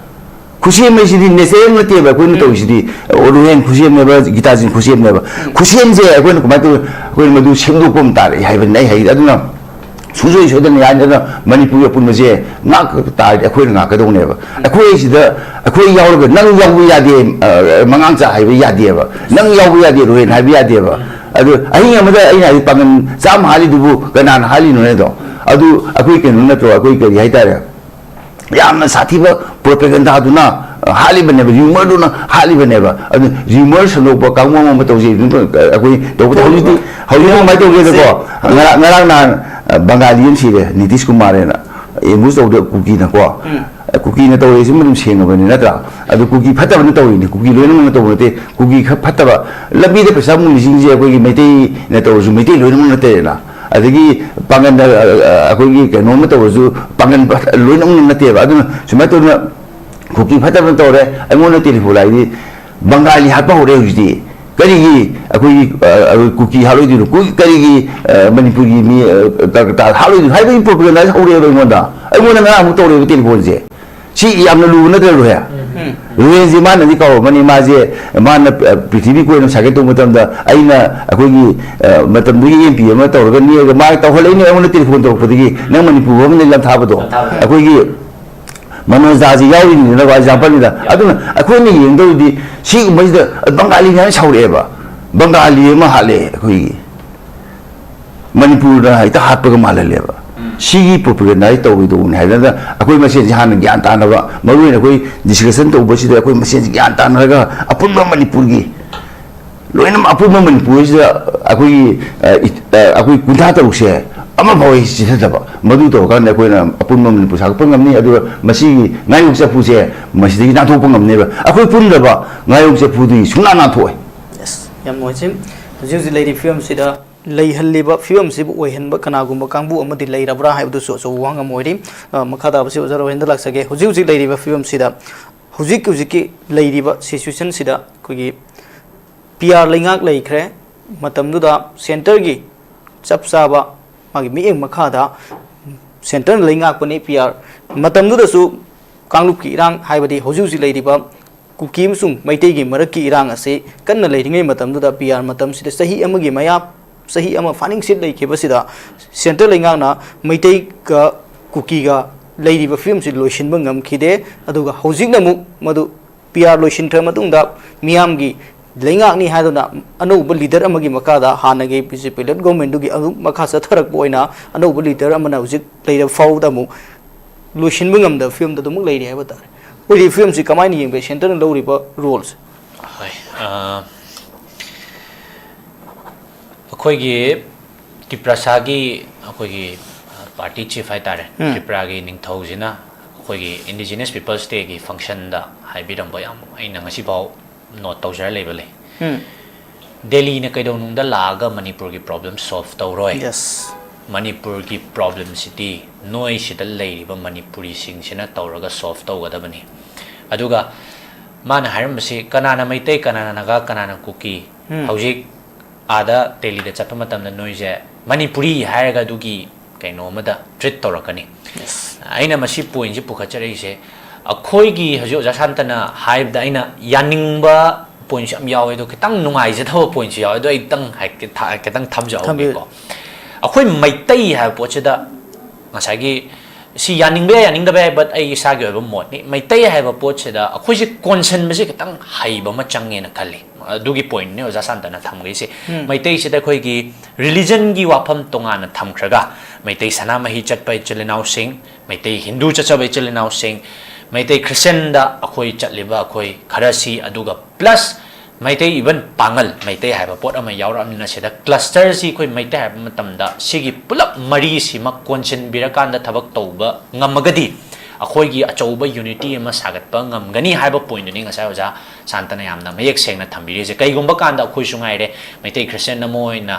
maming je sumaina sum chatkrabani na haidi maitai christian sum chakramina ko na sum khoi activity ga sam to kan da comment dum ui marak dum hairi rondi maitai natte madi maitai natrabani maitai di on gram ni haiba pocha haiba kan hoi khoi sum myo ba ko ban dum nungai jada ba yawe khotna jarur ba tau jarur ba mayam du di maitai phurup sigi damak ta maitai khunai sigi damak ta tu manipur sigi damak ta khotna jarur la kan da at the end of the day adugi wathi cha ba je dum khoi da ka shu budi nungai ponte adagi muk sigi maitai pangal maitai christian maitai hindu si ama sisina big brother gi role je swaida lauraga ai question je kanana big brother se oiduna have a question am lai sigi role je big brother gi role se mari sina lauduri bra natraga maitai hindu jina lauduri bra natraga khoi maitai sana mai chatpa only akhoi gi si akhoi kangu sina lauduri ba big brother gi role se big brother gi role je ja san na palak matam sida maitai hai sida punna yawi ba maitai pangal maitai christian maitai hindu maitai sana mai pulap sina role dor pa matam na ngasai gi community kuntra taruki wafam jimu lak toine sigi mari sina big brother gi role se apun ba ma sagat pa matam da ngasai gi kuki na moi tongan ta ge har ga su inaw madu yate taba yaroi kai gino da manipur hai sidi manipur oina dum lai ga do bani masida tokhai tabe wafam pusilakanu even naga singna greater nagalim gi concept pusilakpa matam da moi gi tongan be agenda lakpa matam da no madu yate akhoi na ngasi na khoi da sauri sidi maram chaba poni greater nagalim gi poche pusilakum si no kanglei park no maitai land no kuki land no nagaland it should be only manipur haiba point se la kan adu dani oja santa ina thaja jab manipur kai roi haiba poche oja santa na hajik ngasai loi council laga haibiyo haiba sidani ko aduga oja santa na ngasai pe tham give da khoi maitai na khanadaba jati leite haibisimdi ai khatang yaningba wale kaigino matamda hoi akhoi marakta even ai ngasi bhau jamanza ai na akhoi maitai sana mai nuksi jabai chil naw sing chana aingonda waro matbagi mathwai nungai chadabai haitare aingonda chaiba ngang basi ai nungti gi tai tawdabo ai ngasi bhau maning hanba leijade ai moida convince tong ya ba tawi ai ngasi still ai christian chacha se hoi ai gi thamoi ne shora ma lachar be wani adu as long as I am alive ai dum maitai oina dum leigani maitai gi thabak tawjagani hai se ai ngasi mak dum tawjari be activity mayam sina su dum sakhi ni hai tare ko aduga akhoi gi maitai pangal ga maitai ga irang thoki 1993 gi akhoi pok tringai matam gi wari ni aduda sigiba khotkiba akhoi leire adagi maitai ga akhoi gi nagai chelnau singam muknarak pasisu yam ek sangba language sa har gana koi naga gi chelnau singna tongan ta ba wafan ma la kana kretan galim sagat ke habani madu akhoi maitai na yes aduga akhoi maitai na haina no the territorial integrity of manipur can never be compromised manipur will be as manipur as maitai takes the role of big brother adugi role ne ba koi na laujare isidi aduduna kuki gi history yang pamatam da si kuki da hai thi bo khoti be wante kuki ga dimasa ga khana gare kuki ga paiti ga khana gare kuki ga zomi ga khana gare kuki ga maite ga khana gare kuki ga jing naga ga khana gare moi khana da ba jati je kai lege at the meantime akhoina hantak tharakpa amaram dai ga akhoina hantak tawjare I role se di we were not fighting we were defending hai tare ko because akhoi ngasi history pachana nainarak pada official over war je 1891 gi war do natana deu jamanga cha leite akhoi ngasi kanglu phurum ta ga official over lanam ta thengna gi tri tawbada bu handagi kuki gi lan je di akhoi gi unity temsing narakpa akhoi gi national integrity akhoi gi state ki integrity da temsing narakpa aduga tongan taba separate administration haiba moi gi jaga khuding mak ta taluba kuki lendu Manipur da handaki matang se social media gi tongan ba strategy me ama season na kan da hat chu hatana hat le hygiene ba kongai mani tausu taudana tawi haiba konga yamni madugi agenda myam do pulap mix tawsela kanda social media gi khudong cha basu lahora kanda moisi separate administration ama tanan mo honar pane akhoi gi jik maitai ga kuki ga hatnari ba chang je di oja san ta khoi tamo khoi ne na khangbi ni naga ga kuki gi matam duna hena bu worst pairam ganin khalle ko in the ten and the toll of that toll gi matung ina shok pa si ba na je matam du da di pau du phang da bani na social media lai ta bani na matam du da di agenda sagat pa na traga tuan ba magi negative myam sagat pa se lai gi dam ni na madugi khudong cha ba do law ka na ngasi di kuki na khajik tam thok pa du exaggerate tor kana mapalom da pau si European Union da United Nation da the government of India da pau se am tran ba myam pisel kanda hantak ki matang se da tan chap chare ko khoi gi separate administration hai ba ma public ki international empathy lai ringai se da khoi se talau ra sina dur talak pane whereas ai jamang chai interesting over fame lag hauji cookie ga naga ga tongnare moi Christian agenda su sandok pa yadre kai gino da maitai ga kenoga khoi cookie ga tongnari ngai matam da masi Christian ga kenoga Hindu gi ni haiba moi ge du gi agenda su fail ore because khanari ba maram jidi amakha oidoi ni naga ga ji cookie ga khanari su maram chap manai akhoi khangbada plus maitai ga cookie khanagi su chap manaba agenda ne kai karam ba agenda na hai kanda moi gi shulai lai tabo homeland je pu hai ne akhoi na haije na ja santa khoi na haije se na maitai as a whole maitai man haina yes we will take the role of big brother we will still include you but no your homeland am pu hai ba du di akhoi maitai se na lai gai di big brother gi role lai gai di adugi no gi manglan du ma di mangphau na ba ngamoi hai ne aduna bu ni ngasi ja khoi rimsta cookie gi lap matam da we are doing a very helping hand moi phajana dum changthok chari aduga ngasai ojana ai gi damak supplement to dum dai taseng na harawi hoi akhoi ngasi sigi active role je lauraga reconcile to ba natraga any even maitai gi marakta khaibung tanarga lei mayam si bawbada pushel na hona matam da akhoi sing ngasi baw maitai christian enum inthoe ai ngarang na han aina pijagi ba pakhumam khak le oja comment si da hai ba maitai se maitai oina hingba haibsi only religion maitai sanam hi chala kan da khatang khoi maitai se sanam hi religion se chala khatang da unity porapangam gadam ne ba which is I think oja mangang cha masi lalen kale because khoi ram bai chile naw singa ju ja bijoi ga ori ni sanam hi chat pangak tani khanna na ri dum marak to ko religion ni chamana bangak tane ba ideology do khenara ko ni no ja dum marak ta maitai sanam hi jam misunderstanding leina kan dum khana siri religion gi wafam tongan ba ma thamra kan da madu sangdai jagena khanba ai sa se maitai christian ne siri religion gi wafam na te ai gi phurupta ai gi kangluk marakta sumaina mi gi mamang da yamna haithi ba mina nokna gi da bok thodom tholak ba di oja sidi keeping religion aside akoina reconcile to pam tho ena khalle aduna yari gai akoina ngasi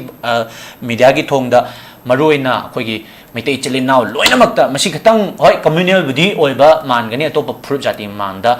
we should know ourselves maitai haibisida maitai gi umbrella sida karai da kana chingchen bia ba lei changakena lakpa mi du so khoina welcome to biba tabani ngasi maitai keno singje christian singje ngon de hor kan da khoi thwai nuai to yam le because khoi su cheli chongi jamang ja khonti ja ba de le ponte ai ni dum wathi ja duga maitai pangal aina thengna ja ba da yamna ai di mapuk ni nungsina haijara pya soja khoina wana iramdam gidena chan thakna ba khoi myam chana ne pusele at the end of the day oja dialogue nga pada noi maitai sunatana haiba dialogue se hek hire ko matam da akhoi da power sentiment do oja na su khatang masi public ta thambiu yari gai di akhoi bu inthok pi ganu akhoi si aduga sida maitai haiba maga manipuri haiba maga sim tanga ai haijage sida keno dagi mayang sida khoi gi lei ba thanga baja pauna baja da lei ba mayam se aina khangba mi khara da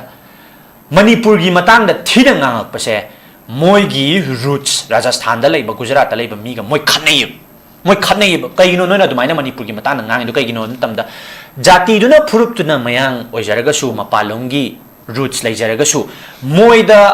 Manipur leibak sida chahi sang na leirak pagi adugi sentiment hai tare ko as a Manipuri moi be sentiment do moi da yam wang na lei hai tare adu na Manipur gi matang da pau aran ba mapalam nei tholok pa se moi su yaw na dum defend to ba se ai dum masi su dum uzai hai tare ko adu na akhoi gi public sing na emotion da chatabida munna nei na bi ba hai tare ko akhoi gi pangal oiraga su masi gi maitai pangal sangal lobby re iba role se mana manipuri amoina lauribara maitei amoina lauribara karai bau yona khoi gi phurup sige khoi gi jati si khoi lamdam chigi mana karai bau yona role laubiri hai bi se khoi naina gadamni mana phaniam christian jatlaga su mana laure iba role si karai bau yona khoi gi phurup sige khoi gi jati sige khoi gi manipur sige damak even maitei hindu ga dum maitei sanam hi khoi gi chatpasing siga dum yatna bu su khoi marak ta sum uri sini adi noi dia du tawkramne da tawkramne asi tawbe mohutta anyways religion ge wafam sidi tongan na ama thamgar kanda akhoi amatani ko akhoi noina longnari ba role che masi kanamtana su tade kanamtana su hende koi punna role longmina siko haiba wafam che thamma kanda nungsibagi thong amam hangtoknar kanda gyan taba du di nungsinar aba matungda dum punna gyan lakmina gadabani aduna room mamam tangdi hangminar kanda akhoi se apunbagi pot amatangdi khoi sagatmina se natragadi ai khakki khanba wakhalon duna loina loire aigi wakhalon manadaba kangu duti madudi ya dewa ngangna ba yaroi moidi adu aseng manate da aseng manate na highlight do jamang ja koina pamjari ba unity disu sagat pa wagani na khalle as far as we are concerned akhoi manipur da maitai macha singna we will take the role of big brother soidana makki lawjagani aduga manipur gi ngamkhai manipur gi territorial integrity kaihanda ba haiba sidi as long as akhoi gi khoina hek hingi gai haiba tare ko khoi ngasi gi generation sen hek hingi ba makai di kaitong nungda ngasi mayam naga dream tawriba tongan ba agenda gi tongan macet taba manipur di akhoi gi ngasi gi generation sen lei gai di layak phadana akhoi naga if we come to administration aduga tongana lakta raga di madu gumba di at any circumstances we will never compromise madu compromise sungtau tongningai su leite themba haiba maga fazana hainaraba maga gyan tahan ba maga pocham tongan li thembagi su matang lei fazana gyan tahan bagi su matang lei yenaba yaba pot haiba musu lei yenaba yadaba pot haiba musu lei kaiba yaba pot haiba musu lei kaiba yadaba pot haiba musu lei akhoina asuk wana sagacharakpa masigi unity se kaigumba agenda kharane ta thugai bagi madugi room du su akhoi sungpi pi roi masida akhoi gi lenga iba legislator singi gatsu khara darkar leikani haidana khalli ngangba matamda yam hena nondaba sisu phai haidana khalli adomna unabiriba adomgi achaubodo masu miyoibani mana akhoi gi lamda laagadi akhoi gi su igun kharadi uchi kedorge natabida sum GGG gi concept sida sum taw lairagadi mina so khoida handle kanabagi room je yam piganen khalli so national party da masi koi against the way of hamate we love national party do but national party do na so koi ideology khanga matung da koi da respect to kani yong si tvk gi laiba momentum ji tamil singi voice pu loina tahan ji haiba du gi mi gi thim du da form to yo po to in taja ba paw ni hojikti india gi lairiba keno khoi gi mayam ji gi voice tahan ji haiba thim doina on dore hai which means they are also planning to expand ai tare ko expand tong na moi su plan ama di hojik lak pa male mi gi lamdu gi gat si hojik yam gera yam moira pisa pai gera pai ra moi su karo lising tara hai bra kaino ma kaino lei hai deficit lei hai ko but still then moina laga central government da show tori ba guts modi una bada urli ba amarom da hai gadi attitude to akhoi na kitang da mor su madu tambada soidana makki akhoi bu ngasi ngakpi ni akhoi gi damakta chakthak pi nen to ba halaman jing sena so khoi da khatang masi angang ji di masi lam ji di mi yam gere yam moira si su pangai hai lu ba ya ba natte ai bi gi attitude amadi rum soidana lakane na khalle khoi puna makeup thokmina si wa ba ya ba so khoi ware akhoi wa da ba hai ba si amarom da hai ra di lengak pa da gi haudoini praja akhoi na sumaina yam kan na ngangjara ga su lengak pasing na madu action do onthok pi tragadi madu yamna pharak taba pot oigani aduna aina onkasu ai round lak khado mandre sina loido male aduna ya roiba da so aina public mayam da aina appeal tawrise politician khoi politician su hobiri the political analyst su yobiri handaki mihut khun khanbasi khoi tare tara thokna khanmin narakanda khoi khansi party di nungsiba mi di mung nungsidaba aduna hanji aina election gi apet koi moyang kendra rom da sumayang gi mot tajabada mayam na phagi tori amit shah du narendra modi ga sauna dana rahul gandhi ga tinaraga congress ki ticket tagi bot lepak pada oja moi hai ri sum ta siko moi hai hi se amit shah du narendra modi ga sauna re dana congress ki ticket tagi rahul gandhi ga yanaraga Amit Shah na Congress ki ticket tay bot lepak pada praja sina pangbay jang si aduda akoy di Congress nung si Amit Shah da bot pini hairagadi praja gi wakhalon si yam pharak tabam leidori na hai maru oiri si mission baduni no matter of how many times he won no many times or how many times he have served in this party lengak loy sin bahai si mi du sin baduni aduna hojik se koi pauk jajat yam tajari BJP dal leiba mayam ama Congress changani BJP dal leiba mayam ama regional party formation lakani hai matam duda mayam na isa isa ge wakhan munna khanbiro thakingdre hai ba yudu patra sellaga mu piselak pada haima masidi hawdo mali haidana madu thakke hai be sum wakhalon leiragadi hanjen na koi iramdam in Manipur se kharaga leigini hai be sim tangdi Manipur prajana kaubiganu mihut khanma matamda phajaba jana khanbiro aina hanjen ju lauja baduni ai samak su bot thengna gani ka da badidi shogi nongdam da leigre akhoi handaki election jidi bot kajage bot karya de habe thokpanate praja mayam gyan tahalloksi habe tamakta thokpani aina dum ngasi su openly tv channel se da hai seni akhoi kare akhoi naha mayam je mayam na thagat pire well and good akhoi mayam gi in the power of legislator akhoi thabak tawgani openly ngasi hai seni duga akhoi karaktre dana kaisu kaide ngasi mayam gam adum manana akhoi rally chapina dum leiri dana matamduda khoi karak ta matamda khoi myam na dum makok chinga ready dum chapina la tawni madune khoi hingdoi Manipur se ha ga mai side solution jaki yam noi sei huju lady ba film sida gitajen laksening asi khoi huju lady film si fagalak na bidamakta sahi ahumgi sahi marigi mangagi puwari leijaba adugumba sahi anigi sanglaba puwari leijaba maitei singi maruweba ningthau singna ngak leijaram apunma Manipur ama pak chawraba Manipur sigi sida kanglu khuding makna khunda miramba ing tappalamdam ama oina leramba Manipur si hojik Manipur gi apungi saktam si sagatna bonabda maitei sing maruwena maitei sing lawriba role sida wahang lak kamai yengbe oja Ramak samasi thuina rubu question nati koina hajening is nang sagi phau ba cho ba yam nang sagi pathama lai rabang sai khudam moina country mayam ko first world war thokre second world war thokre ko third world war lakadra hina khoi mi paina ba dum lei ko si le kani si le bam tu man di yam na khoi 21st century or na khoi development yam sang re ko si tha le bakta khoi mi ka dana khotna khoi lewi ya na stage ko na rabni ko ani chakop ji adu ke kham theng hajari ba hadari ko adaji America supporting the America about the time for the onsen ni ga na khanba dum country level in hadari permani ko tonori dum yam ko ano sagi akhoi mani budle issue sidi khar lai da bani aphabole le di phatoli da bani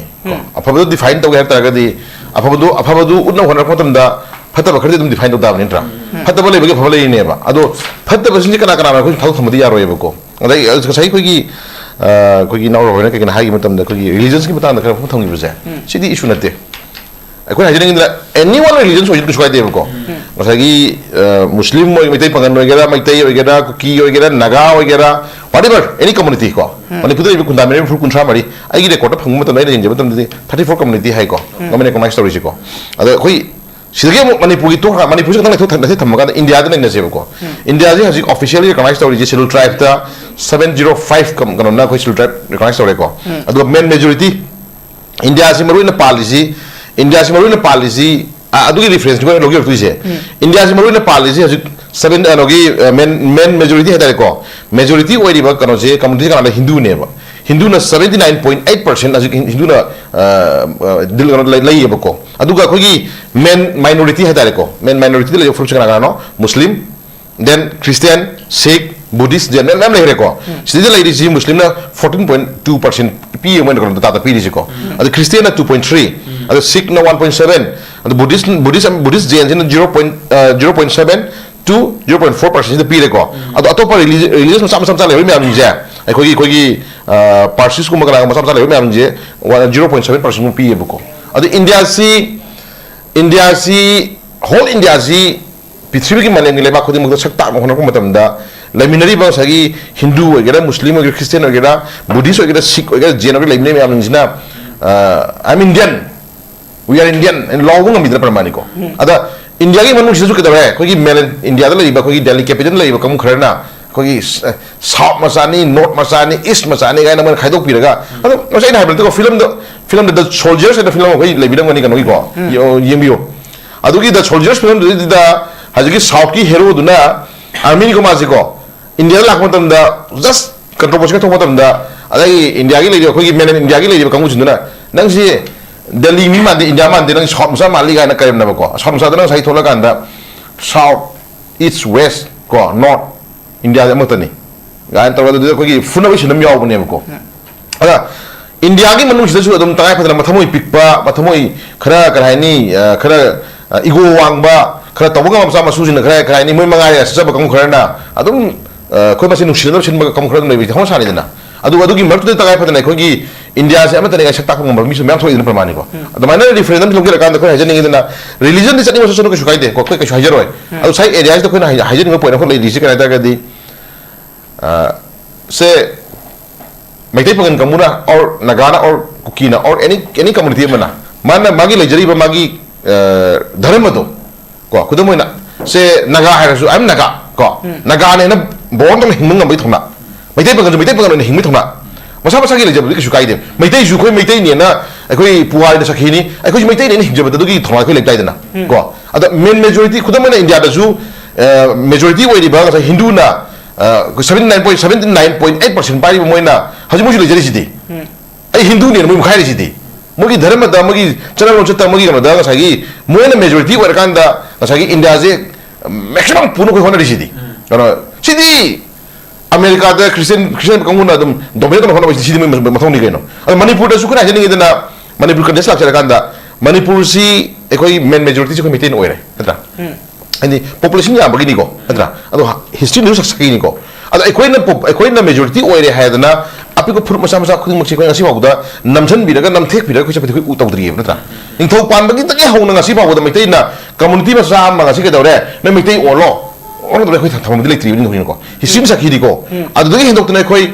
तोआन तोआन बस stake holder मयाम मा तोआन तोआन खोइ leader मयाम ना ngasi Bavda मोगी वरि परि मयाम सु यावरिदना खोइ हाइजनिंगिदि अपिकपा फुरुपतुसु मागी फुरुपतुगी ओइना इकाइ खुनहुम थोकपदुदि खोइ उतुताइ को इंडिया दा गसी खोइना पॉलिटिकली खोइना हाइजरिसिदि इंडिया दा खोइना मजर तोखर मतुं इंडिया दा खोइना इंडिया की पार्ट अम ओइना खोइ जे पुनग्र मतुंदा इंडिया की लेबा माइ कॉन्स्टिट्यूशन मुंग आर्टिकल मुंग यावजरिबा को फुरुप मसा ओइगेरा लोन मागी चटनाबि लोन चट यावजरिबा धर्म यावजरि म्याम जे मसे इंडिया कॉन्स्टिट्यूशन मत इकाइ खुनु कदौनेना मयक लाना इरगम मेजे फोट मने मदुगु मयक लाना इरि फोटो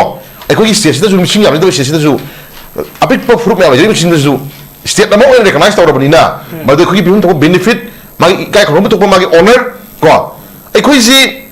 जमांग चे कोई मणिपुर की पाक चावस स्क्वायर किलोमीटर से 22,327 स्क्वायर किलोमीटर ने जे मयक लाना इंडिया की मागी लेबा कॉन्स्टिट्यूशन दे पीदगा यक्षली ने पोदत्रा अजा अदुगी लेबा फ्रेमवर्क मनु दुइदा लेजरी मागी पाक चावस स्क्वायर किलोमीटर मसिंग देन लेय फुट मयाम नि kana नो जे फरन डिफाइन तो बिरकांदा मागी चथुम जे फजना पॉलिटिकली पिबिरकांदा को चखोटनबा लंबी थोंगी इसिंग माइसिंगी हिंगनबगी एवरीथिंग खुदिंग मक्सी कोई फजना मदु मेंटेन तो बिरकांदा कोई खतम कसु लेरोयबको अदुन तो दना साइ एरिया जु लाइपो की सुजी केनो हाइतारगदी ai खोइ दंगा सि थोलि बसाइ हांबिरि क्वेश्चन दुदैदा मी फतब खरदि लेरे को मी फतब खरदि लेरे खोइ दको मी फतब जे खोइना कमाइन कंप्रोमाइज तगदगे ai खोइ साइ एरिया दे खोइ मसिनगी नुसिनदबा ngakana दति सकना से तो बोरी मनी फैमिली ममा अमतना पोको मसा की मसा अमगी फैमिली दबाउदा ममा अपा खनबा यावरी ममा गा मसा खनबा यावरी को मदुं हाकिनी पेन दो हाइदों ना मतुंग दु तब मुसिना मतनी केनो अदो अदुना तब इशू मा साइज अखोगी रिलीजन्स दा को अखोगी धर्म दा युभम मरकांदा खनानि मगी इंटेंशन मा नुसिनान दा इंटेंशन मा अदुना छिन ताकपदि मणिपुर की लेजरिबा पुवारी चै लिसिंग मरी मंगाई पुवारी लेगा ना गसी पाइपुन थंबिरम चै लिसिंग अनि थदर पुवारी लेगा ना थंबिर इशू क्राइस्ट दा पोक्लिंग दा अखोगी गनो ना अखोगी इनिंथौ को अखोगी इबिनो लेरमी गाना गसी हिस्ट्री चै लिसिंग अनि पुवारी पुथोइ दला प्रमाणि को कंबोडियंस लेवनो खै चंदरैना अखोगी इपाइ पुसी कंगलासा कंगलादा खिलिब कंगलासा जी अखोई चै लिसिंग अनि की पुवारी ममांग दगी लेरंबा कंबोडियंस लेवनो खै चंदरैना कंबोडियंस पी दला प्रमाणि को मसे अखोई ना बते फेक मन द इर ले पोतोनी को लेरा पुथोर पोतोनी अदु मो वरी मैम जी को हाजरी दिना असुको मो वरी सि मनु जिदा अनदर सही खरग मतुंदा सही खरग मतुंदा मणिपुर से तो मागी हिस्टोरिकल प्लेस अमा को मसागी इथिक्स मसागी कल्चर मसागी फिलोसॉफी को मागी national symbol ma'am character ma'am yum ले फॉर्म ओइबनिना मसे अखोगी लेदि मनुंगी लेदि बाय अखोगी कम्युनिटी मैम जे masi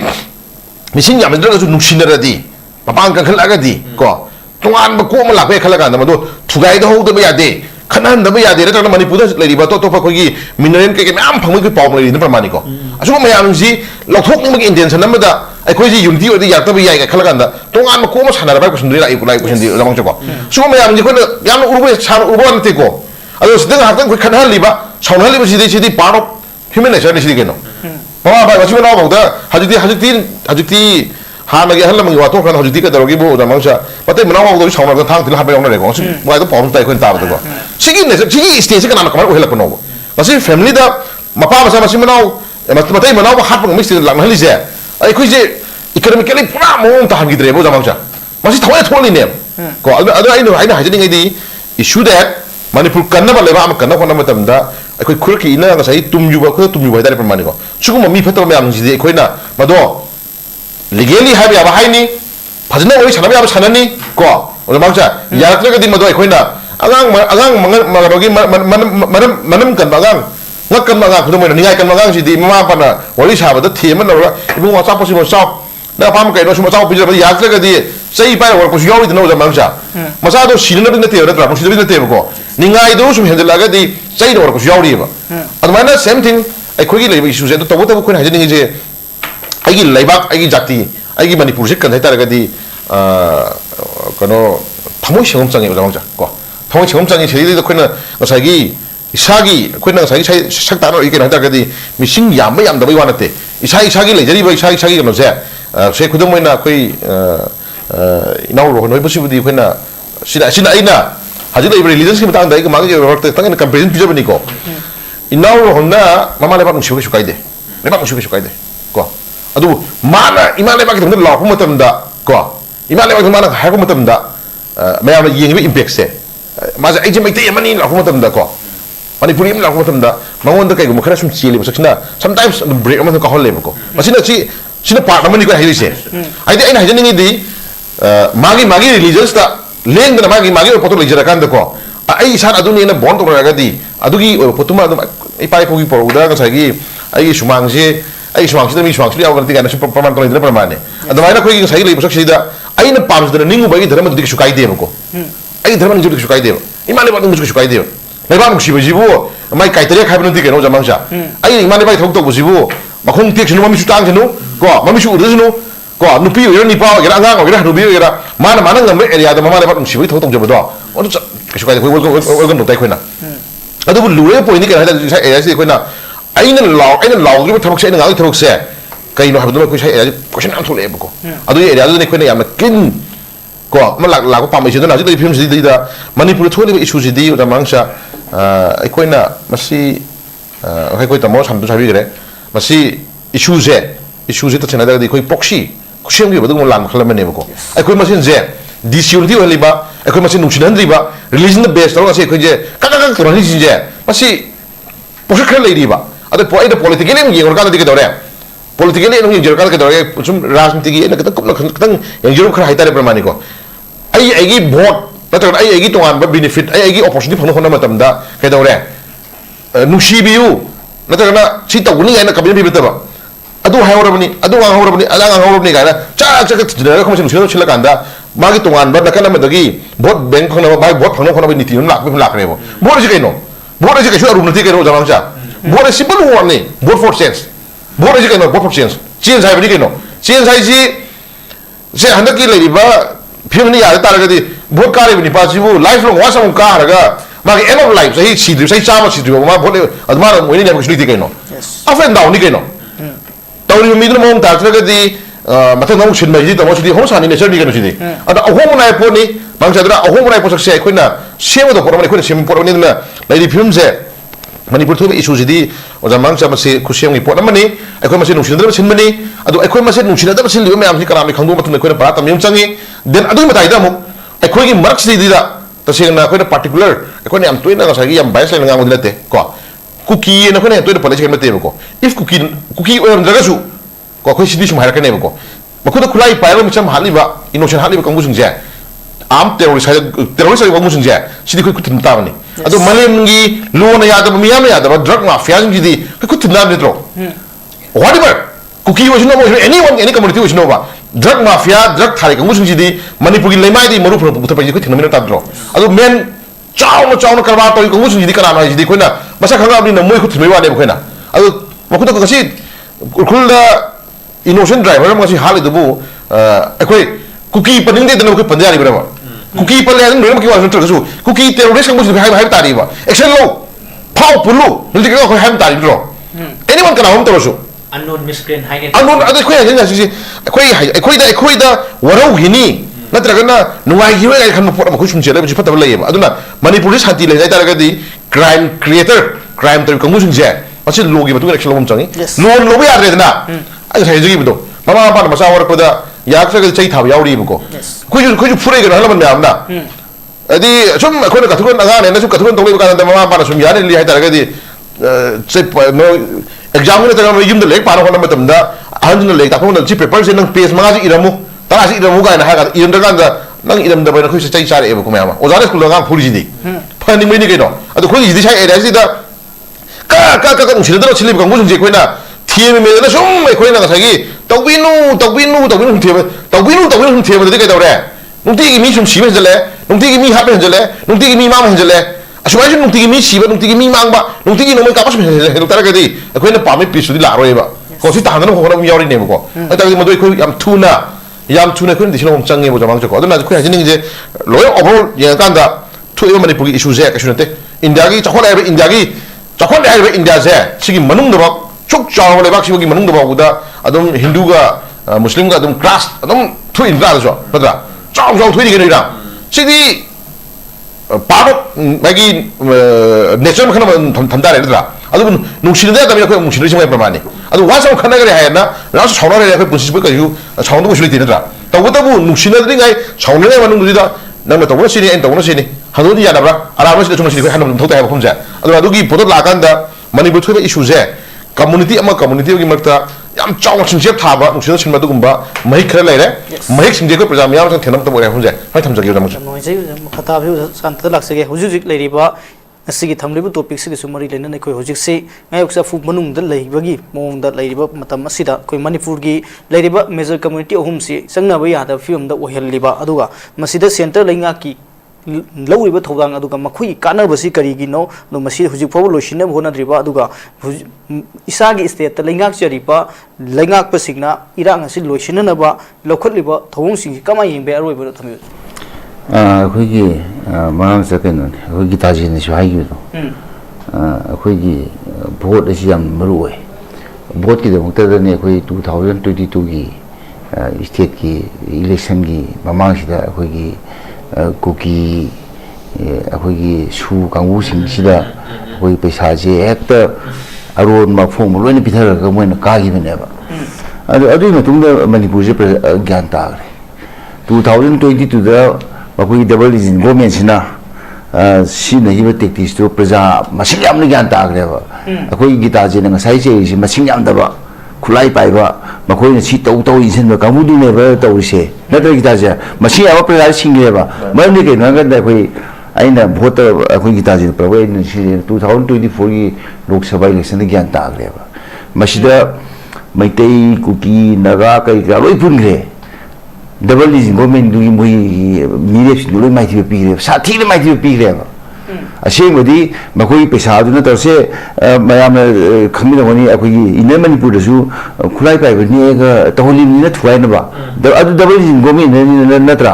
अदु चिंगदसु होनरिबनेबा अदुना सिददि अखोइ से मैतै कुकी पांगन नागा लोइनमक तौरगा अखोइ डबल डिजिन गवर्नमेंट जी मोइ मिरेस लोइना साथिना अखोइ माइथि पिग्रेबनेबा अदु अखोइ मदु सेक्रेट बिलोट ओइबैनेबा फोनगा नमनारबको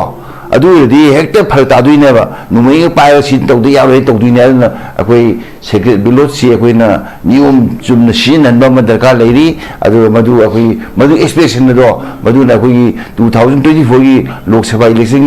मिखलि केनुदुना मणिपुर अनौबा चैप्टर मा हांदोखरेबा केनुना पैसा तिंगदन भोटकाबा एरोय नत्रा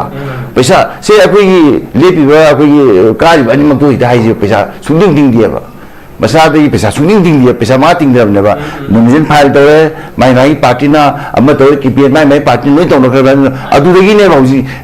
रुएन ना वोट कर दे पके आई पैसा ले बिने दे 2024 दा अखोई सार बिमो वोट का है ना मा फबतौ दे आई जो फबतौ तो इना रुएन जो फबतौ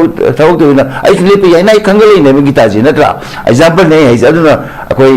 अखोई अमर यामरोय बमा अखोई वोट चेंज तौने अइन चेंज है अखोई कार्ल मार्क्स ना हरमे अखोई वर्ल्ड इज कंस्टेंटली चेंज है ना होम मशीनेबा होम मशीनेबा कोई दरकार ले दीजिए होम बई कर मन फट बद होम मन तो अफा मोंग द होंगप से कोई हवाजा से मई द पुंथा लगा होंगई नेबा अदु हवाजा अपुम बद फट बद नतेबा नारी जे ना तो पुंथा अमा तो के से मई द अफा बन अफा मोंग होंग चे जुनेबा कोई गीता जी न पामिबा अखोई न पामिबा रुहेन बोल ले को ने ngasi मयामन डिक्लेयर तोजे अदु अहोम दु पुरुन बनेबा रुहेन नि मन नाइ गवानते बा फिल्म सेंटर की मागी काना माई काना बसी अदु नहीं हाजर मसीगी चीज मोदी खंगदेबा ए अमुसु तौगिनी सुंद होंगदे मोदा मोई टेक्टी से सुंग होंगदेबा गीताजेन अदुम तौनी मणिपुर वान गी खोनी वाना खाने ज्ञान ताजर कने हाबिनेबा वाना खाना मुखे न मोई साथीना हदेकी केनोसिदा कोई साथीना कोई माइथी फंगनी मोई खंगदेबा अदु अहोंगदो अफमंगदो होंगनबजे मोई खंगदे अदुना मदुगी दु ज्ञान ताबदो डबल गवर्नमेंट सिना ज्ञान तारबुदी मणिपुर की भारत की ओने यामन फने खली अदु ज्ञान तारतबा अखोई प्रजा म्यामना रुहेंगुम अखोई म्याम सिन थोरग ज्ञान तानबम चंगी हाइबसे आई थमजगे अजादोगा रिलोशन द अरवई को हांग कोई जुजुगी पालेबा लेंगाक सिना इरांग सिलोशन लोरिपा थौदांग सिददि कब थौदांग तो लोगदि मोय थो बनि मोय तो लोगदेबा लोगने रे थो बनि मोय तो से आई तो मो तो ने मो तो all party meeting to mo ni lawi all party ai di congress party mi ne sant se ai mo ne batun to ra ai mo na ngasi siu se te de tir photo khra ati yam nei di congress to go party ga ma ta to te makoi to je makoi ya no personal ni khra no all party we ya di ba ai all party meeting to hotai csu me am ko family na batai adigi agui activist me am du to hotai adu intellectual me am family na batai adu solution problem khana ga dona adu khana bi mami je hanaki sahi ke no si BJP na parak double G na parak 2017 dagi hoi fauda phangre ne pulamna political party sing CSO sing adu intellectual punna famina ningaba famina deba aduna akoi je samu de ubu du ne akoi manipuri su je asamana achoba pillar mani asamana achoba yangkok amani achoba thori mani haibi bhabta leire ai ye ngen su yen la pulo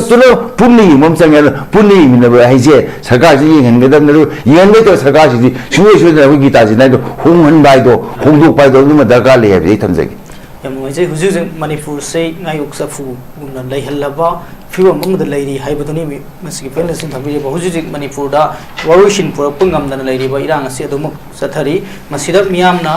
Wahab खांगा लेरी बा से कयाम कुइना वाब खांग केदोरी अदुगा मणिपुर लेंगाना करम मतमदा सिगुम्बा इरांग असे लोइशिलगा eco ngayok chaphu dagi nantholaga ningtamna leiba ngambagi stage su karma matamda purakadagi haisu so bohang ne hojuji trong lawbi gi tamchiba mi hatu gi matungda ikogi bengal election matungda manipur da so ba operation jathaduna mi hatu sing chena basing fagat kani haibu sing adu su hoji phobu gi oinadi kadai phoba tawba urakta basina singba ngayok chaphu manungda leibra hai leiraba nga singdagi faraga haning matamda halabra haibagi film dugu manaba film hojik leirei haina miyamna hainariba aduga hoji parlib lenga khida तोंगान वहंग मैम हंगले है याम नुआइजिंग असि खनन न Serug याबिर panellist सोम गे हेक नाकन निक्सिन बिरे बोजा फिल्म रोहन सोशल एक्टिविस्ट मदे ओजा डॉक्टर हाओबिजम गिताजेन पॉलिटिकल एक्टिविस्ट मदे ओजा शांता खेचमेम स्पोक पर्सन सीपीआईएम ओजा हमबोय कायखुनु उसरी मेंग ताय पुनो पुजि कोन खुमजरी Sparkle Educational Service की Career Counselor की Female अमसुंग Male की ahangba post ani kauri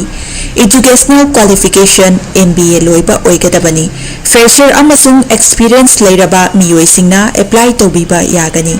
Hena akupa marol ki damak 7005063196 natragana 9366230077 da contact tawiro natragana aikogi office Sparkle Educational Service, 2nd floor, Northeast Window TV Building, Hata, New Tikon Road, Imphal East, Manipur da lengsin bira.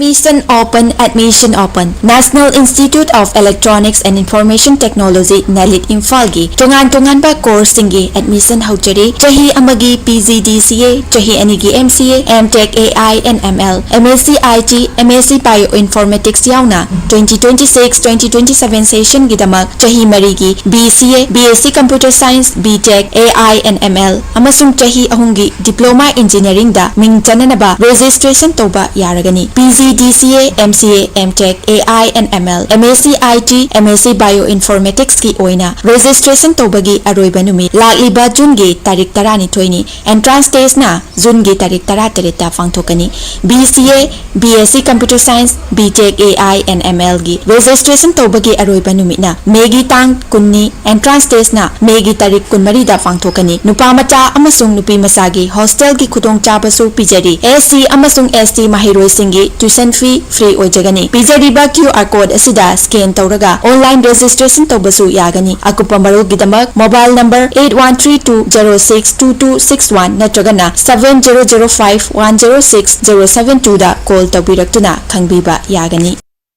Sparkle Educational Service ki Career Counselor ki female amasung male ki ahangba post ani kauri. Educational Qualification MBA loiba oigadabani. Fresher amasung experience lairaba miyoisingna apply tobiba yagani. Hena akupa marul gidamak 7005063196 natragana 9366230077 da contact tawirau natragana aikoigi office Sparkle Educational Service, 2nd floor, Northeast Window TV Building, Hata, New Tikon Road, Imphal East, Manipur da lengsin birau. Haksan Panatangi Hairabadi, Iram the Masimakta de Leba, Kwaidigi Paraba Hospital Singi Manunda Ama Oiba, Babina Hospital Lizari. Mapamasida, Hazabayarabamadi, Seliam Chandana, Specialty Kunhin Badana Lion Badi Kudong Chaba Pizari. Pediatrics, Cardiology, Cosmetic Surgery Amadi, Specialty Makal Maka Kayada, Aikogi Specialist Singna, Marik Chumna, Kawai Haksan Yauna Lying Zari. Aduna, State Wangada Mokari Chalugani, Aikogi Manipur Suhogiti, Awang Bataki, Healthcare from Labada. Matam Mangan Biraganu, Sel Henatingan Biraganu, Aikogi Specialist Singdagi, Malengi Apabataki Lion Patapiyum Pomboiba, Service Lobiu. Babina Hospital, where hope meets compassion. Akupamarol Bidamag, Babina Hospital, Saziwa Gel Road, Kabaishoy Imphal East Lengsin Birau. Natraga, Aikogi phone number 6909390666 ta call to Birau. Northeast Window meaning tabiriba mayam punamakpu taramna okchari hauzik mapalamgi thabaki pau prijari ahanbada atubagi oina Dubai gi warehouse worker gi thabak kauri hairiba thabak asi apply to biningba miyoisingna presentable and good communication skill leibatanatana masagi chahi kunmathoi dagina kuntrataret phawbada leiba oibigadabani hairiba thabak asigi pijariba khudong chabasing adudi per day 12 hours duty hours oijagani per week ta 6 days duty oijagani 2 years work visa pijagani loinana accommodation and transportation pijabatanatana medical and insurance su pijagani hairiba thabak asigi thagi oiba salary lising kuntaretagi haujagani ani subada United Arab Emirates ke driver gi thabak kauri hairiba thabak asi apply to winingba miyosingna Indian car license ka loinana Gulf ki license leiba oigadabani amasung basic English communication leigadabani hairiba thabak asigi Indian license paibiba miyoisingi thagi oiba salary di lising yankhai dagi haujagani Gulf license paiba miyoisingi thagi oiba salary lising yankhai manga dagi haujagani ahum subada Beharan Water Park ki female retail staff tara kauri hairiba thabak asi apply to biningba miyoisingna retail experience leibaga loinana yamdrabada 165 cm ki changda wangba oibigadabani thabak asi tauba miyoisingna piriba khudong chabasing adudi accommodation transportation aduga duty meal su pizagani hairiba thabak asi thagi oiba salary lising mauda taretagi haujagani Pamaral gidamakta 7005273217 natraga 9366230077 natraga aikogi office Northeast Window TV Building Hata New Chekon Road da Lengsin Birau.